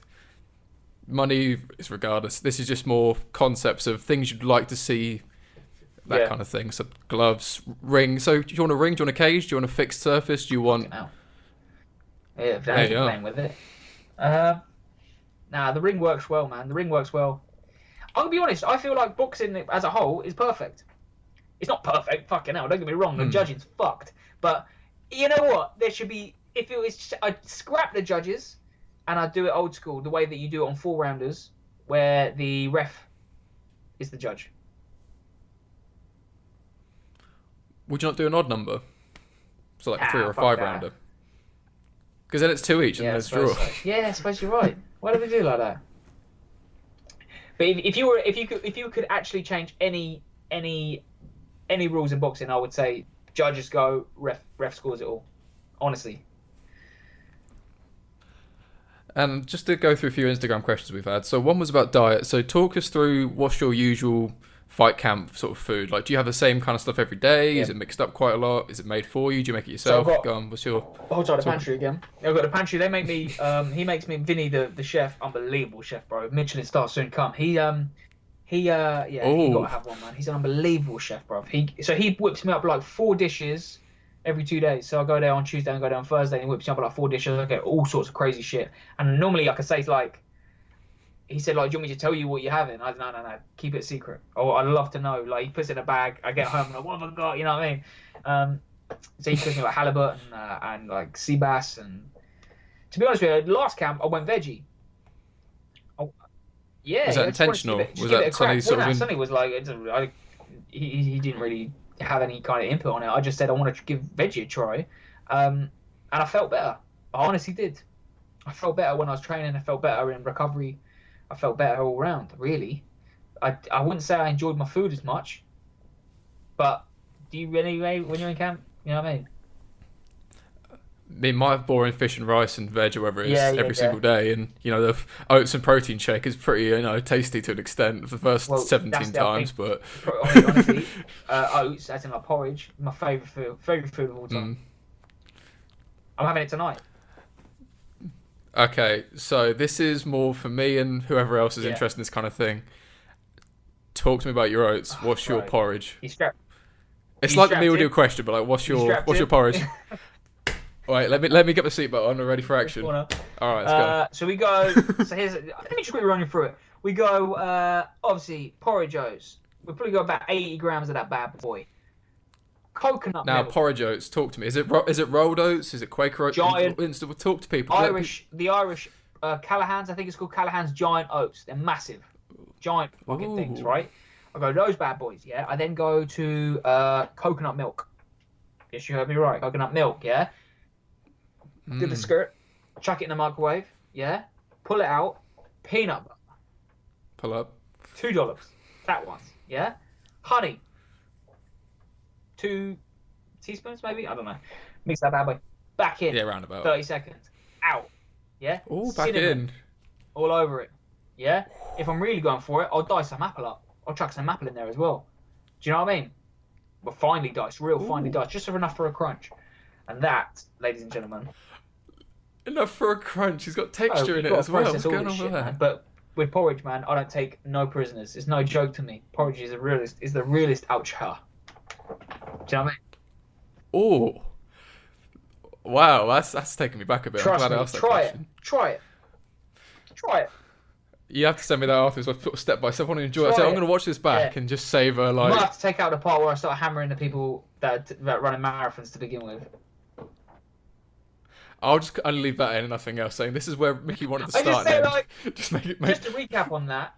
If you run a marathon, that's awesome. I originally thought if you're running a marathon, it can't be that hard because everybody's fucking running it. You know, Susie from around the corner was running them like it was nothing. And I thought, I could do that. I could do it, but it was very, very hard. And now I have utmost respect for anybody that runs marathons. Soundbite, use that.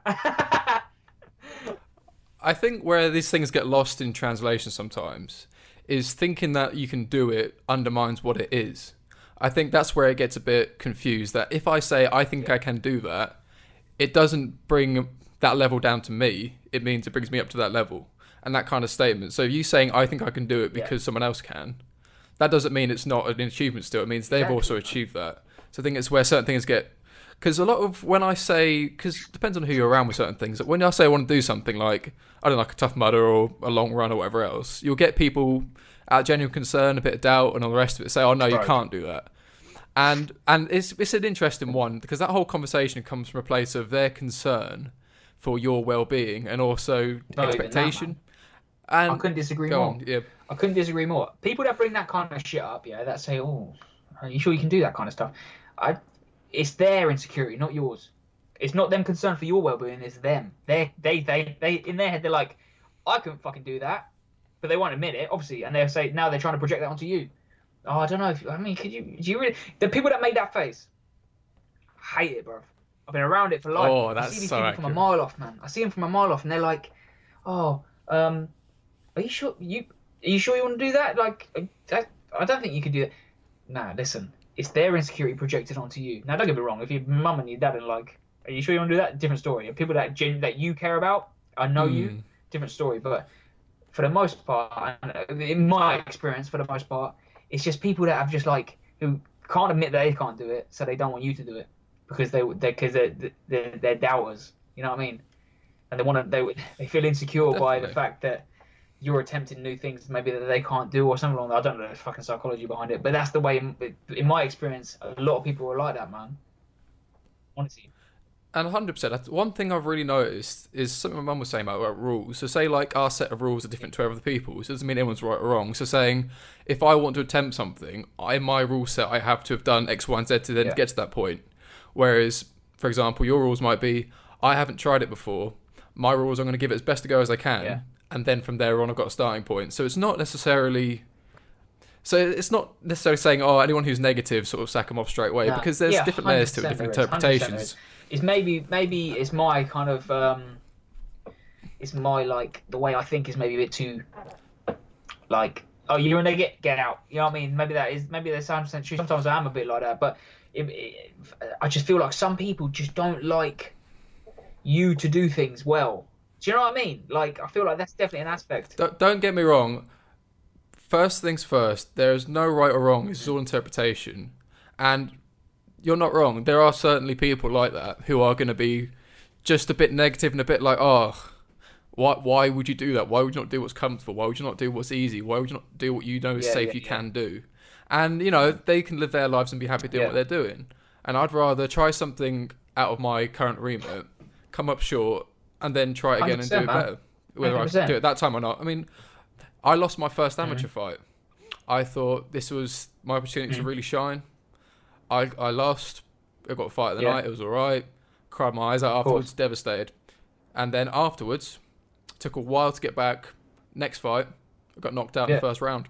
Even more devastated. I was heartbroken. And I fought the other week and I won. But it's just people won't give the same kind of attention to the eventual victory. They will just sort of, okay, it's whatever. And then they'll caveat your victory. And then you need to remember who you're doing it for. Because what do you do mainly outside of like fighting and training and stuff? Do you have like any like hobbies or anything specific you do to take your mind off things? Bro, or? Gaming, man. Gaming all day, every day. I game a lot. I don't really have anything other than that, man. I'm not gonna lie to you. Like, spend time with my missus. Obviously, like, we go coffee shops and we enjoy. I enjoy going to I like history. I love history. So I mean, we go to castles and stuff a lot. Anytime we go away, we go to a new castle. To look around because I love that shit. Man. I love history. I'd say history. Constantly. Do you listen to any podcasts and stuff about history? Do you listen to any sort of thing around that? I watch kind like of documentaries stuff? and stuff. I watch a lot of documentaries, especially like Horrible World War histories. II. My missus watches that, man. It's crazy. I watch like a lot of World War II documentaries. Anybody who was alive during that time, I'm fascinated by. I was in a barber's a few months ago, and a guy came and sat down, and they were talking, and I somehow we got round to it. I was in the chair opposite him, and I said, "Sorry, I hope you don't mind me asking, but when were you born?" And he was born in like fucking 30 fucking 8 or something, like something crazy. Oh, and I was like, "So you were alive during the war?" And he said, "Yeah." He said he watched the Blitz take place, where he watched the dogfights happening above his house in London. And I was like, "Bro, see, that's fucking crazy." I mean, they're a different gravy compared to us, and not to undermine us as a generation. Of course, we have our own struggles, but you got to understand, like, it's 100% relative. Man. It's relative to the situation. That is fucking crazy. Like, if you imagine that now, granted, it would never be the same.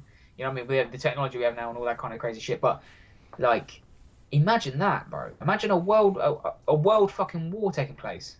and me and you getting a call or a letter through the door saying, report here in a week, you going. You know what I mean? That's it. Imagine, that's fucking crazy. And that shit amazes me, man. Well, this is the whole reason why these kind of things are so interesting, because it's so far from our current reality and our current life and our standards as to how worlds apart it was not too long ago. Because if you take into account how much of the quote-unquote end of the world it is for everyone now having to stay inside and watch Netflix, if you compare to people other side of the world in constant conflict and war, who haven't got clean water and stuff, I mean, to preface, can't get my words up, to sort of cover this whole thing is, because someone is in a worse situation, it doesn't make yours better. That's exactly it, man. Just to, it's more just like, say it's relative, but again, it's all... Yeah, but the point is, like... That's the question, that's the answer. Everything is different. We can't relate to the people that went through like World War II the same way they probably couldn't relate to the people that went through the fucking, I don't fucking know, you know what I mean? Like the Battle of Waterloo, exactly. You know what I mean? It's fucking, it's different. Everybody's different, and our generations are always going to change. And in 100 years' time, they'll look back on us and be like, "How the fuck did they deal with that COVID thing?" Do you know what I mean? We'll be in textbooks. We'll be in GCSE books, won't we? We had to stay home. We had to stay home and do jack shit. And that was the only thing. Stay home, go out when you need to. It's easy as that, but no, apparently not, man. Some people still struggle with it, apparently. So with the whole climate at the minute as it is, how are you holding up regards of your training, intensity, diet, that kind of stuff? How are you coping with it? My training's relatively the same. Like I train twice a day still, every day. Like I wake up in the morning, train again in the evening. For sanity as well as it is for just to kind of keep myself kind of ticking over. The way I see it, is you can gain weight. You're gonna gain weight. Everybody's gonna gain weight, yeah. As in terms of like fighters, everybody's gonna gain weight because you're not gonna be on that restricted diet. If you are on a restricted diet, awesome. But like for the most part, people are gonna gain weight, and you can lose weight. But fitness is a completely different ballgame. So I'd always want to make sure that I'm constantly fit in terms of my fitness level. You know what I mean? So I'm constantly training just to kind of maintain my fitness level high enough standard. But in terms of nutrition is hit and miss, man. Like I'm in a good place. So like last year I would have been freaking the fuck out, properly, because, bruv, it must be the fat side of me. You know what I mean? The fat kid that was there before. Yeah, the chubby kid. I had this issue probably 2 years ago. Between 2 years ago, all the way up till probably, as close as 6 months ago, maybe, I don't know, where I was just like, if I like ate something, let's say I had a pizza, I'd freak out. I'd freak the fuck out, and I'd be like, I need to train now. I'd go run 10 mile that night. If I had a pizza at 8 o'clock, I'd be running 10 mile at fucking 12 o'clock at night because I'd be freaking out. Now this is the thing, man. But a lot of people don't realize this kind of stuff. Like this happens so much with fighters. Like fighters have like eating disorders. Like it's nobody's business. Everybody's gone. You know what I mean? And about a year ago, so like this is to the extent, I'd step on a scale, and I'd be like, I don't know, let's say I was weighing at fucking 70 kg. I'd step on a scale, and I'd be like, I'd expect to be a weight, and if I wasn't that weight, I'd fucking lose my shit, like proper lose my shit. So I stepped on a scale one morning, and I was like, I was run down, I was training my ass off, and my weight wasn't coming off, you know, like when your weight sticks and doesn't fucking move. Sonny was trying to keep my shit together, Sid was trying to keep my shit together, and it weren't staying together, man. I was just fucking losing it, man.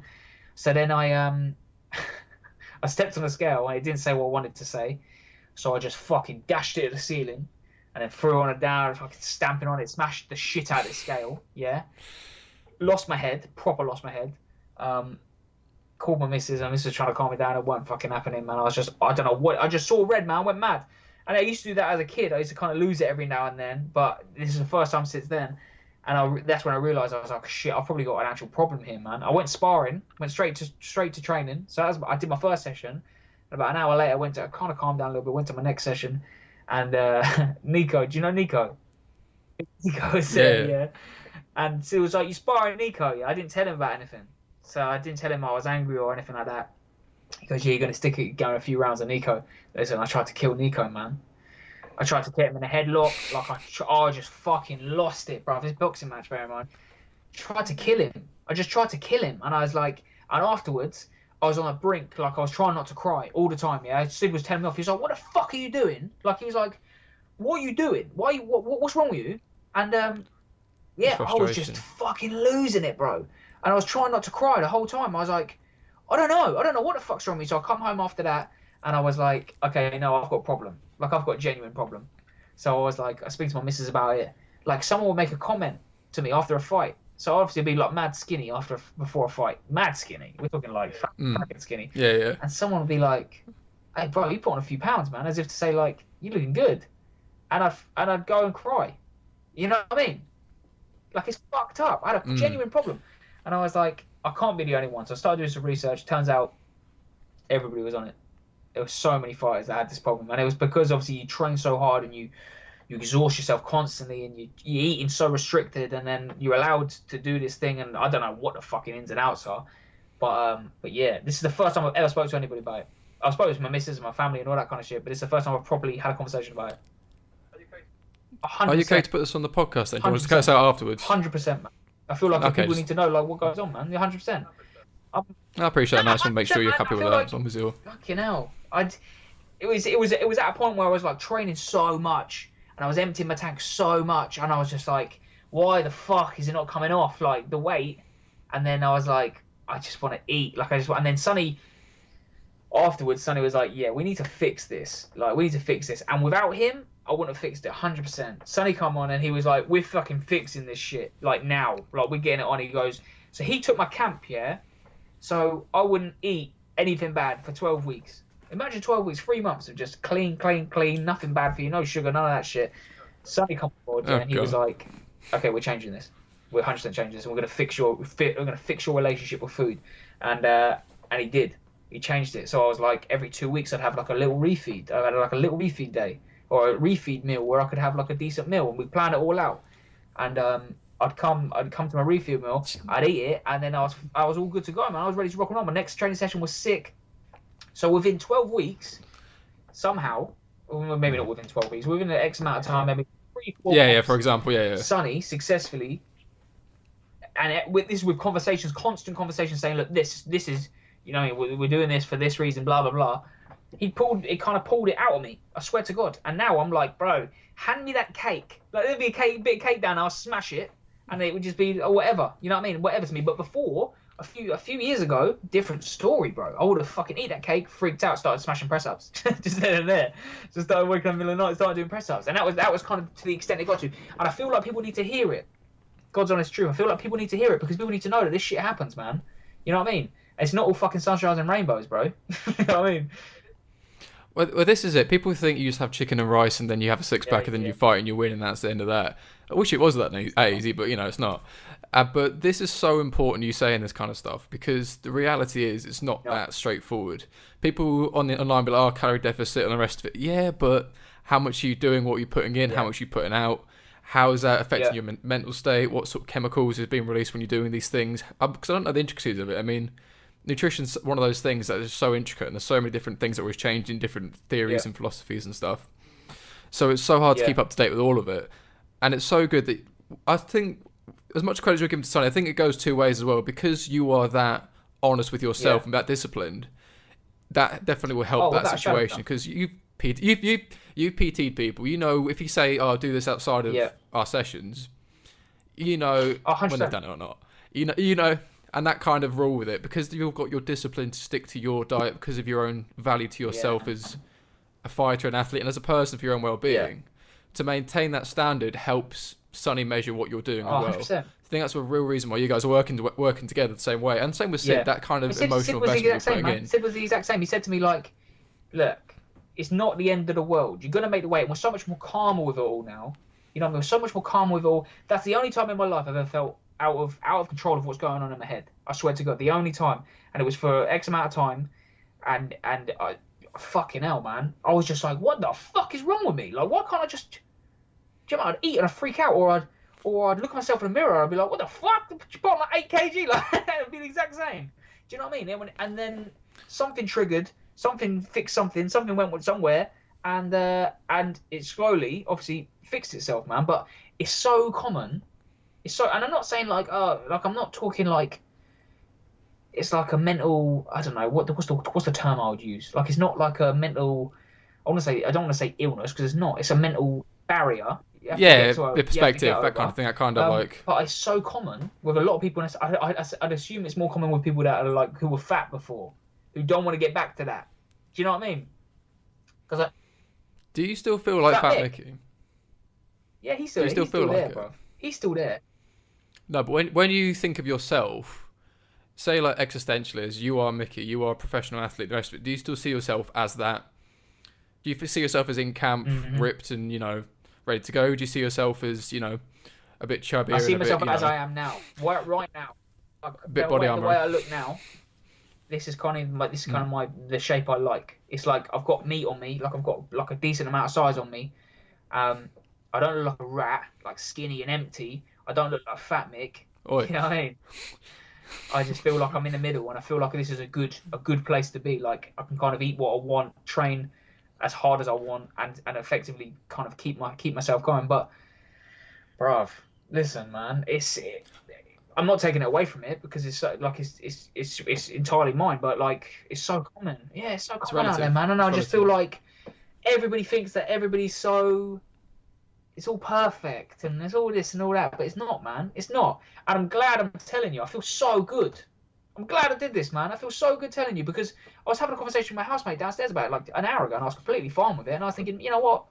Fuck it. You know what I mean? I'm not going to go into the struggles we went through. Like me and my missus, like fucking, you know what I mean? None of that shit. Yeah. In terms of where fucking, she's like, it's all going to be all right type of thing. None of that shit. I was just struggling mentally with my relationship with food, and because of that, and it's because of, essentially, I say losing that weight and training so hard and all sorts of loads of different things. And it weren't for Sid and Sonny and my missus and my family, because they all saw it as well. Because my mum obviously just have a bit of cake. Come on, have a bit of cake. Oh yeah, mum's worse for that. I'm still like that now. When I'm in camp, I'll be like, no, I'm not doing it because I've got a refeed in 3 weeks, or no, I'm not doing it because I've got a fight in 6 months' time, or 6 months' time, in a couple of months' time. Do you know what I mean? And I could turn it off, and then as soon as the fight's over, click, I'm back in, and I'm like, where's the food at? It doesn't bother me anymore. Do you know what I mean? Outside the camp. Yeah, it sounds a lot like, because it's broken down, instead of that 12 weeks, it's now every 3 weeks, and instead of having that length of time without that kind of whatever is excess carbs or whatever it needs to be, it seems a lot more tangible. Like, say, for example, you did a marathon, it's 26 miles. Do you see it as one 26 mile? Do you see, like, I don't know, 6-4 miles and that kind of thing? Do you break it down by that kind of the whole measurement? Thing, I saw it as whatever the chick was telling me on the phone. You know what I mean? What you have done? 8 miles, that kind of thing. It's like whatever it is. But yeah, that kind of make it more digestible, that kind of thing. Fucking hell. I don't know. And in terms of a camp, it's the same thing for me, man. I just see it as a camp. I see it as we're going through to the end goal, and however it gets chucked up, it gets cut up. Do you know what I mean? Do you feel that some of it is again, back to this thing about self-status and image of what you are now? Do you feel you weren't achieving that? And to what extent, when you don't make the weight, or not making the weight, you're basically... So by not making that weight, you are then affirming that doubt almost. Maybe it's my mind's way of like... I don't know, man. I don't know what it was. It was just like, I was so fixated on my weight. I was so fixated on what I'm going to be the next day. And I still am to a degree. Don't get me wrong. Like, during camp, I want to be, you know? It's always inherent. So much more healthier now. Like, I was so fixated on, like, I'm making this weight today, I'm making that weight, I'm making this weight today, and I want to be, you know what I mean? I want to fucking, I don't know.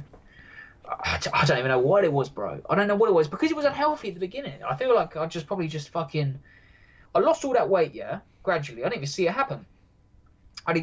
One day I woke up and I was skinnier. I swear to God, I didn't see it happen, man. People were saying to me, bro, you lost so much weight. And I'd be like, have I? And then I'd look at myself in the mirror, I'd be like, oh shit, I have looked so much. I'd look at a picture or something. And I just felt like I was more like, I don't know, man, like image orientated, and like, it's not just, you know what I mean? We're talking like, I don't know. I play, for some reason I'm scared to call it an eating disorder. Do you know what I mean? But maybe it is. Maybe it was. I don't know what the fuck it was. It was just a barrier that had to get over. And now it's like I feel like I should talk about it because, you know what I mean? Tom, Dick, and Harry might be Well, going it's through the it. reality. You know what I mean? Whoever other fighters, they might look at this and think, bro, I'm not the only fucking one. Like, and I felt like I was the only one, to be honest with you. I know my coach, because my coach fought at a good level, right? Sid coach fought at a good level, and he's the kind of the same. Like I say, we think the same. I feel like we're really connected in that kind of way. We think the same, and he was talking to me about his weight, and and the way he would talk about it was very similar to the way I would talk about it, and that's probably why we got on so well. But I said to myself, like, okay, right, I need to fix this. Once it got to a point where I was just like, I'm constantly worried about this kind of thing, or I'm constantly freaking out every time I eat, or I'd eat and then I'd to everybody else I'd probably seem alright. You know what I mean? I'll be fine. But really inside I was thinking, fuck man, like I need to fucking train, or I need to do something. And I wake up in the morning and run 10 mile. You know what I mean? I wake up in the morning after a pizza and run a half marathon, and then I'd be like, okay, I feel better now. That's not healthy. You know what I mean? I mean, this is like the context to what people see on Instagram. They see like the run with the time. They see, okay, he's done that, but they don't quite appreciate the motivation behind that. Is it a standard you set yourself? Is it something you're doing for your own mental sort of well-being and all this kind of stuff? That's why it's so important, and that's why I really appreciate you opening up about this kind of stuff. I appreciate you asking me about it, or me just coming out with it. I don't know. I feel like it was organically perfect because I felt like I wanted. Recently, I've been thinking that maybe I should talk about it more. Because it's not that big of a deal. Let's be honest. It's not that big of a deal. You know what I mean? There's much bigger deals going on right now in the world and internally, or everybody's got their own shit going on. Don't get me wrong, but at the time it was massive, and somehow, and I know I keep saying Sonny, but somehow Sonny, yeah. But the way he talked to me, because he knew me so well, was like almost perfect. Do you know what I mean? And my missus, like everything just kind of fitted into one. And Sid and fucking Sid's wife Sharon, like she would talk to me about it. Like everybody would, and my brothers and my sisters and my mum and all that kind of shit. I don't know, man. It just felt like it was perfect. And then next thing you know, I'm kind of like organically not thinking about it. Or I'd step on a scale and I'd be like, oh, whatever. You know what I mean? Now I step on a scale and I laugh. Oh, fucking hell, you know what I mean? I text my coach and be like, fuck, bro, I missed it. Like, it's not going down again. And he'd be like, don't worry about it, man. And then Sonny would say, you refeeds this time, you're going to make weight this day. Do you know what I mean? It's, I feel like it's important. I see people talking about what goes on upstairs more. And it is a stigma. And it's like people don't want to talk about, men don't want to talk about, people don't want to talk about when they're struggling. Bro, I'm 100% struggling. You know what I mean? Everybody saw it. I mean, my family saw it. I mean, the housemate saw it. But it's important, especially in the fight game. I think that people, I don't want to use the word pioneer, but people say like, "This is okay." You know what I mean? You're gonna get a reference. It wasn't ever that bad where I was like sitting up crying, or I was just constantly thinking about it, that kind of thing. Do you know what I mean? I was never like. It's relative. It's how you express it. Like it's how you deal with it. You don't have to sit there and post on Facebook asking for likes. Your way was, get frustrated and beat yourself up. That of me. Would you ever, knowing how you know me, would you ever said, hey, I think Mick's like struggling with his food? Well, definitely not. It's one of those things that because of giving across that positive, no one's going to keep me down. I'm going to keep going, keep being happy and positive and training. That's where it sort of gets lost a bit. And that kind of honesty almost gets overlooked because it's not I don't know. It's tricky to sort of talk about mental health and struggles and stuff because it's how it's interpreted. How do you come across like a burden to people? Are you virtue signaling? All this kind of internal battles of saying, like, say someone decides I'm struggling, I need to talk about it. Then what?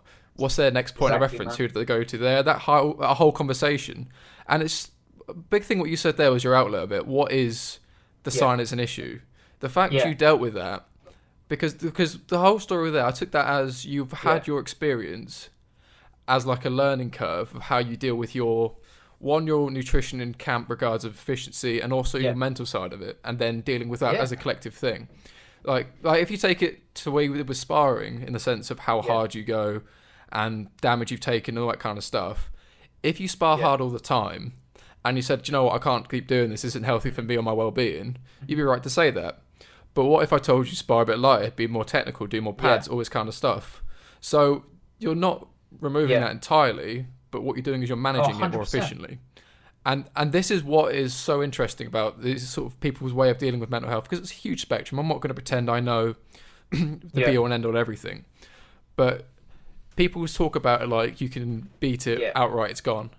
But it's more a case of managing it. It's about finding your support network, man. It's about finding people around you that you genuinely give a fuck about. It's not about whether they give a fuck about you. It's whether you genuinely give a fuck about them, and whether their opinion or the way they talk can like almost access you. Do you know what I mean? Like, if I was to go and talk to my mum, like, she says stuff to me, I'll take it on board because it's my mum.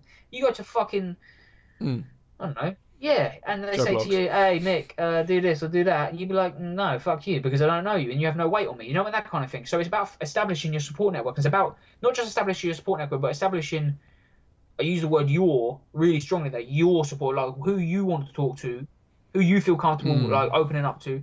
And it wasn't like it wasn't a case of like, oh, I feel uncomfortable opening up to anybody. It wasn't like a case at all. If someone came up to me and said like, what's going on in your head, I'd say, yo, I'm struggling with my food a little bit. That kind of thing. You know what I mean? It was never like, oh, I don't want to tell anybody, but it was more like, oh, I don't want to fucking.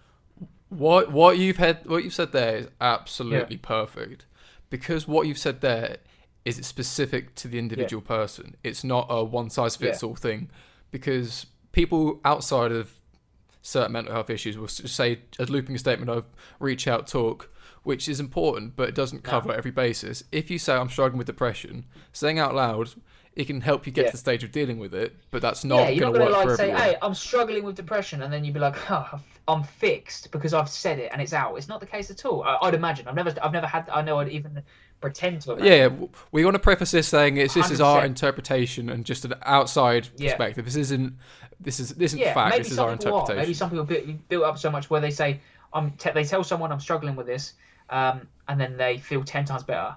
That I'm sure that is the case for a lot of people, but I'm not saying like it's just going to like fix you immediately. Of course you have to find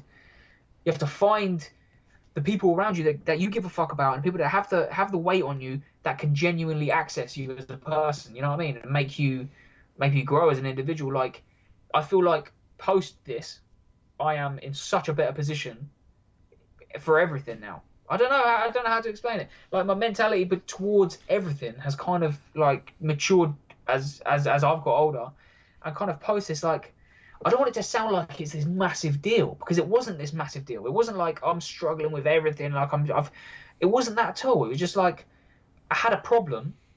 I established what the problem was. I established a support network around me where I thought, okay, I need to fix this. Or maybe it was pointed out to me. My missus was like, okay, we need to fix this. And my sonny was like, we need to fix this.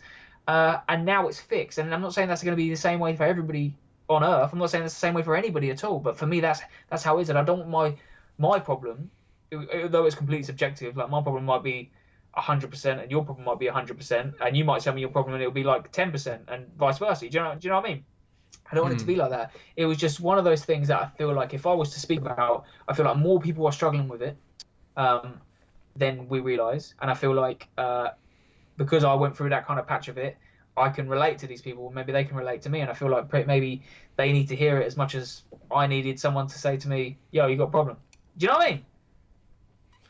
Oh, definitely. So, like, a few of those things you were saying there, I think what you're saying, it gives you more substance, I want to say. So after overcoming that, like you're saying with the sacrifices in a fight camp, you've cut out your chocolate, you cut out your cake, you cut out all your everything except for the oats. They ain't going anywhere, but that's fine. So you've sacrificed all this, so that gives your fight more weight on yourself. Do you know what? I'm not moving. This weight is keeping me here because I've sacrificed this. And this becomes another part of that, of something else you've overcome to then get to where you are now. And the way you describe it as like a problem you've identified and overcome, and other people you've had to speak to and how you've helped deal with it, it's almost like saying you're trying to do your runs, but your trainers are too small. So it's a reoccurring issue. And from the outside perspective, you might see, everything's in order, but you don't realise that every couple of steps is really uncomfortable, and it's getting more and more. It's just chipping away and chipping away and chipping away. And then that kind of, again, it's all relative. I don't know the extremities of how it felt, and it's all relative. I mean, the reason I think fighting is so personal, because of how honest you have to be of, come see me in front of everyone, have a fight, doing what I spend all my time doing. I'm going to perform to a standard I expect you to see me at. And anything less than that, I'm going to be disappointed with. So if at any point I've not achieved that, and take any criticism, it's not about as a whole. Like, say with like you said with rugby, because you're with a team, you can then pass that, share that responsibility. It's called, it wasn't my fault. Called the Ringelmann effect. Do you know that? Ooh, yeah, I learned it. I remember having to teach it when I was teaching. something called the Ringleman effect. So it's it works in two. I might be wrong. I can't remember. It was a long time ago, but it works in two spectrums. So you've got like glory or like winning and blah blah blah, and you've got blame and like if you lose, responsibility. Essentially responsibility, right? And the more players on a team, the less responsible you feel, essentially. So there's 11 players on a team, you feel 1/11th for the responsibility. This is what the Ringleman effect essentially is trying to explain. Yeah. And you cut it down. So that's why boxers are so heavily like they self-pressure and they do this and they do that, you know what I mean? And look it up, Ringleman effect. Can't believe that just pinged into my head, man. I'm going to have to draw a diagram of it. It's going to I'm going to have to teach these fucking kids, the youth offenders, they're all youth offenders, teaching these kids, didn't give a fuck, and like trying to explain them on a board what the Ringleman effect was, having learned it an hour ago. You know what I mean? I mean, like, this is the Ringleman effect. And I remember thinking, this is cool. Like, I like the way that's something that stuck with me. And, but it's true, yeah, to a degree, 100%. You lose at rugby, what is it, 15 man on a rugby pitch, as in like on your team? Everybody's going to feel like, oh, I wish we won. Some people take it more than others, of course. But your blame is essentially, unless you caused all the tries, your blame is essentially split. Do you know what I mean? And on top of that, you're playing again next week.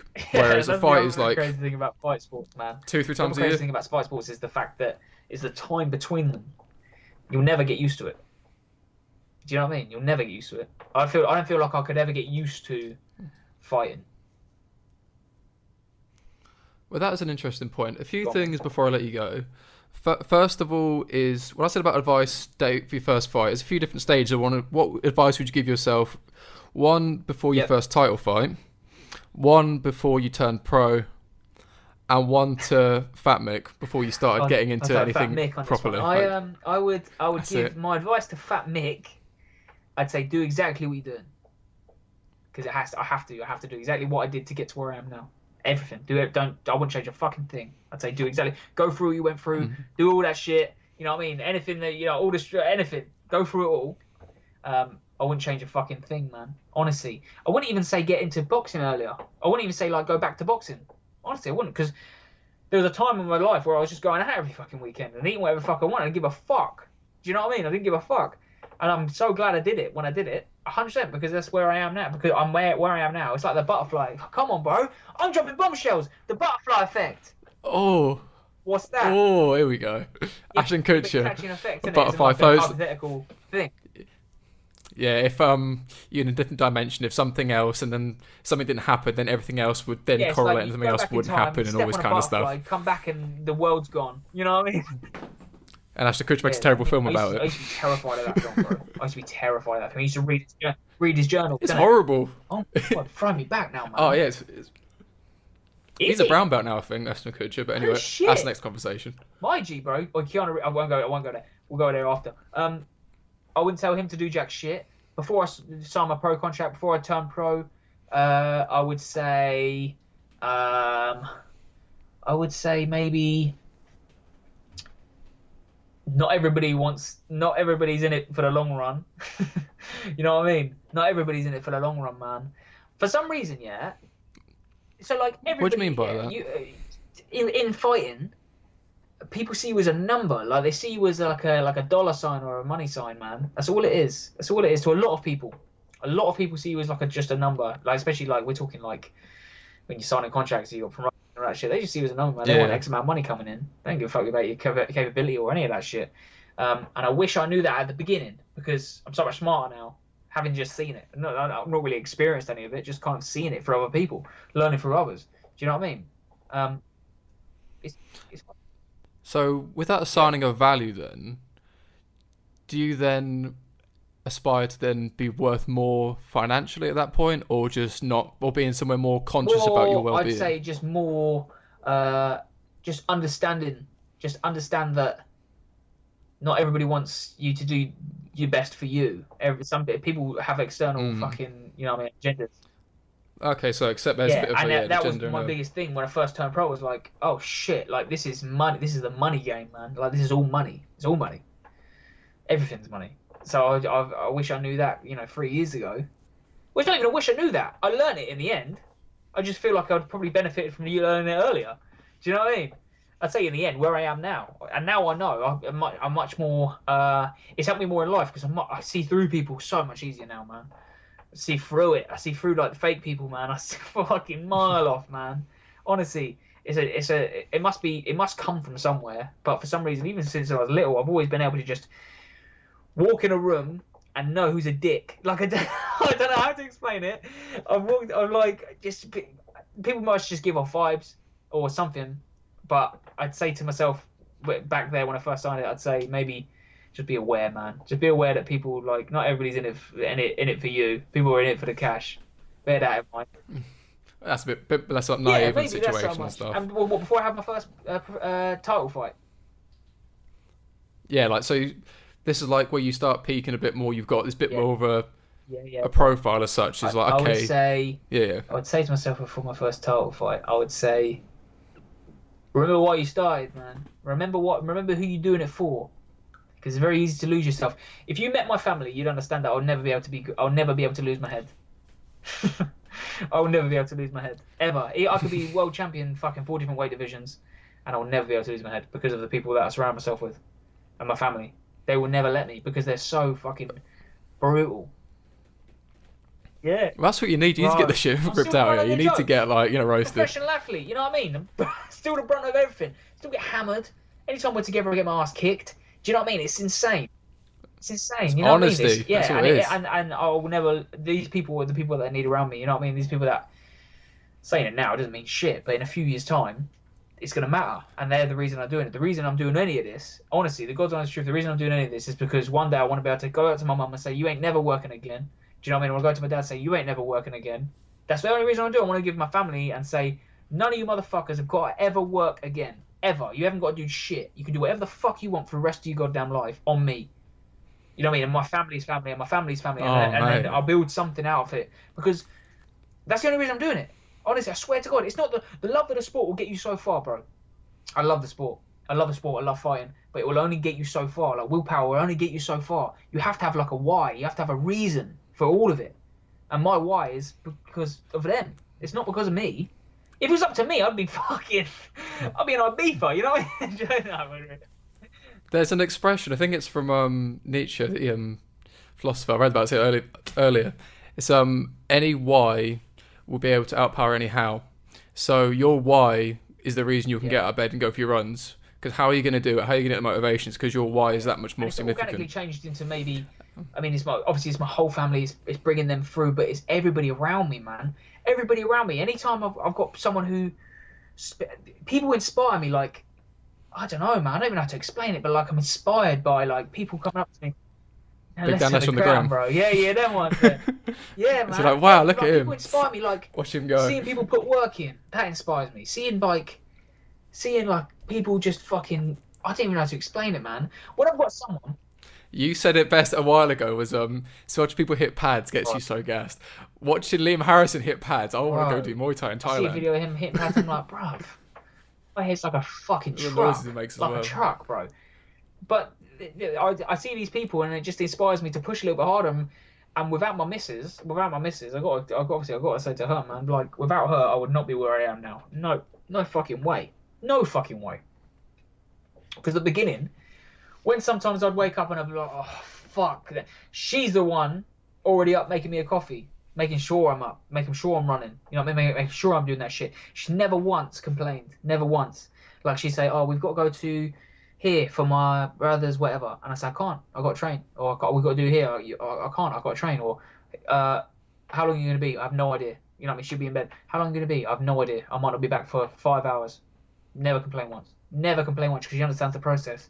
And I said to her on our first date, I said to her, listen, you're gonna have to understand. And I swear to God, this is God's honest truth. I said to her, and this is the harshest thing you say to anybody, but I was thinking to myself, I really like this girl, yeah, and I don't want to mislead her immediately. I said to her, my plans, yeah, unfortunately you're gonna have to come second to a sport. And I said that to her. We're in a place called the Bedford bar in London. We're in London. Well, that's so we walked past this bar and I said, oh, fucking hell, it's called the Bedford. I'm from Bedford. Let's go. Let's have a drink there. And I sat there and I said to her, listen, you're going to come second to a sport. Did you open with that? No. I opened up. Well, what's good, homie? I said, what's good, shorty? And she was like, oh, get the fuck out of here, freak. You know what I mean? She was like, he knows Dan Lester, it's okay, just let him. Yeah, I said to her, listen, you're coming second to a sport. Unfortunately, until we get to a point, everything revolves around this sport. She was like, I completely understand. And still to this day, man, she's been with me, for almost 4 years. Hasn't even, had not once, bro. And it'd been so easy. She could have easily said, are you being serious? Again, you training for the third time today? Not once. Nothing. I mean, that is the reality people don't seem to appreciate or quite gather as well. Is it's not just the amount you put in, it's everyone around you in your world, in your circle. Like, fight camps, we're having relationships where it doesn't work out because of that, because you've got to make sacrifices, you've got to make decisions. What's the real priority? That's the bulk of it. You've got to be selfish. If you half-ass it, you're not got nothing. Number one comes first. Unfortunately, in this sport, number one comes first. But there's so many cogs, and you'll know there's so many cogs behind you turning that nobody sees. There's so many cogs. You've got coaches. I've got my family. I've got all these cogs turning, pushing me in the right direction. And it's not just me. It's not me. Like they're like, oh, how does he go for a run every day? Like it's not me.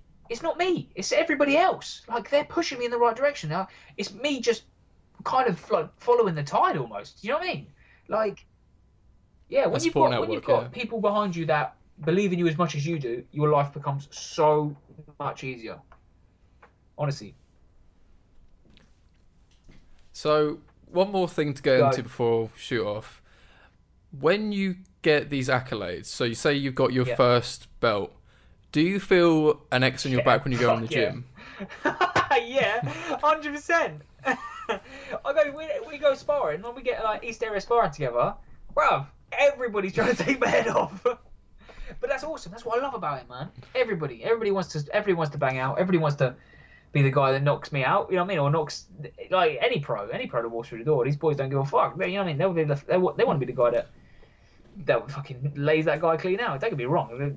I love them all. They're my fight team. But we've had some scraps. Me and Mike Stevenson. Mike Tyson looks like Mike Tyson. Me and Mike Stevenson, we've had some fucking wars. Like we've had some actual, like out on the street. You know what I mean? We put it in the ring. That kind of thing. We've had some fucking scraps, man. And you'll bear in mind, my man's like 12 kg heavier than me, so I'm always in a deficit. Always in a deficit. I have to be the smarter opponent. I have to be the smarter fighter. Whereas he's just brute and he will fuck you up. If you get caught with one of his bangs, you're going to sleep. There's no doubt about it. Do you know what I mean? And we've had some scraps where I've stood there screaming at him in the middle of the ring, like proper going at it. We're talking and even coach has been in the corner, like, oh, for fuck's sake. But we bring the best out in each other. And anybody I spar with at any level, they bring something out of me, 100%. But yeah. So from there, then, how hard would you say you spar? So say we'll give you a bit more specific circumstance. Okay, your fight camp has just started, week 12, sparring session. Say I don't know, on a Wednesday. Everyone in the camp isn't either in camp or whatever else. How hard percentage-wise are you trying to knock each other's heads off? Are you trying to entirely based on the other person? I feel like sometimes, man. Sometimes I go into a sparring session, I'll just be tapping around, and then you get tagged with one, and you're like, okay, now we're fighting, that kind of thing. But we have hard spars. We go to other gyms where I'm pitted to spar against this one person for 8 rounds or 6 rounds or whatever, and that's always a fight. That's 100% a fight. Like that's as close to a fight as you're gonna get. Where you turn up and you say, right, we're sparring. I'll make you sparring this guy in 2 weeks. You got sparring with this guy in Bicester. I spar a lad in Bicester, really nice guy called Scott. And that's as close to a fight as you're gonna get. We're having a fucking fight, like a full-blown fight. You're coming to his house, and he's fighting you, and you're fighting him, and it's always good. And afterwards, you've got nothing but respect for each other. That's why I want to get some rounds in with you, bro. I want to get some MMA rounds in, man. I want to get some MMA rounds in because you can learn something from everybody. No matter who, you can come up against a white collar fighter, have one fight, and you will pull something. If you're that open-minded, I feel like you can pull from anybody. You haven't got to just fight people with your capability. Of course, you need to fight people better than you in your capability, but I feel like you can pull something from everyone. You know what I mean? Maybe I'm getting tagged with a single shot when I'm sparring fucking Jimmy Boy, who's had one white collar fight and a load of bare knuckles. But I might pull something out of that. I might be okay. I'm getting caught with a shot because he might be punching slower. Do you know what I mean?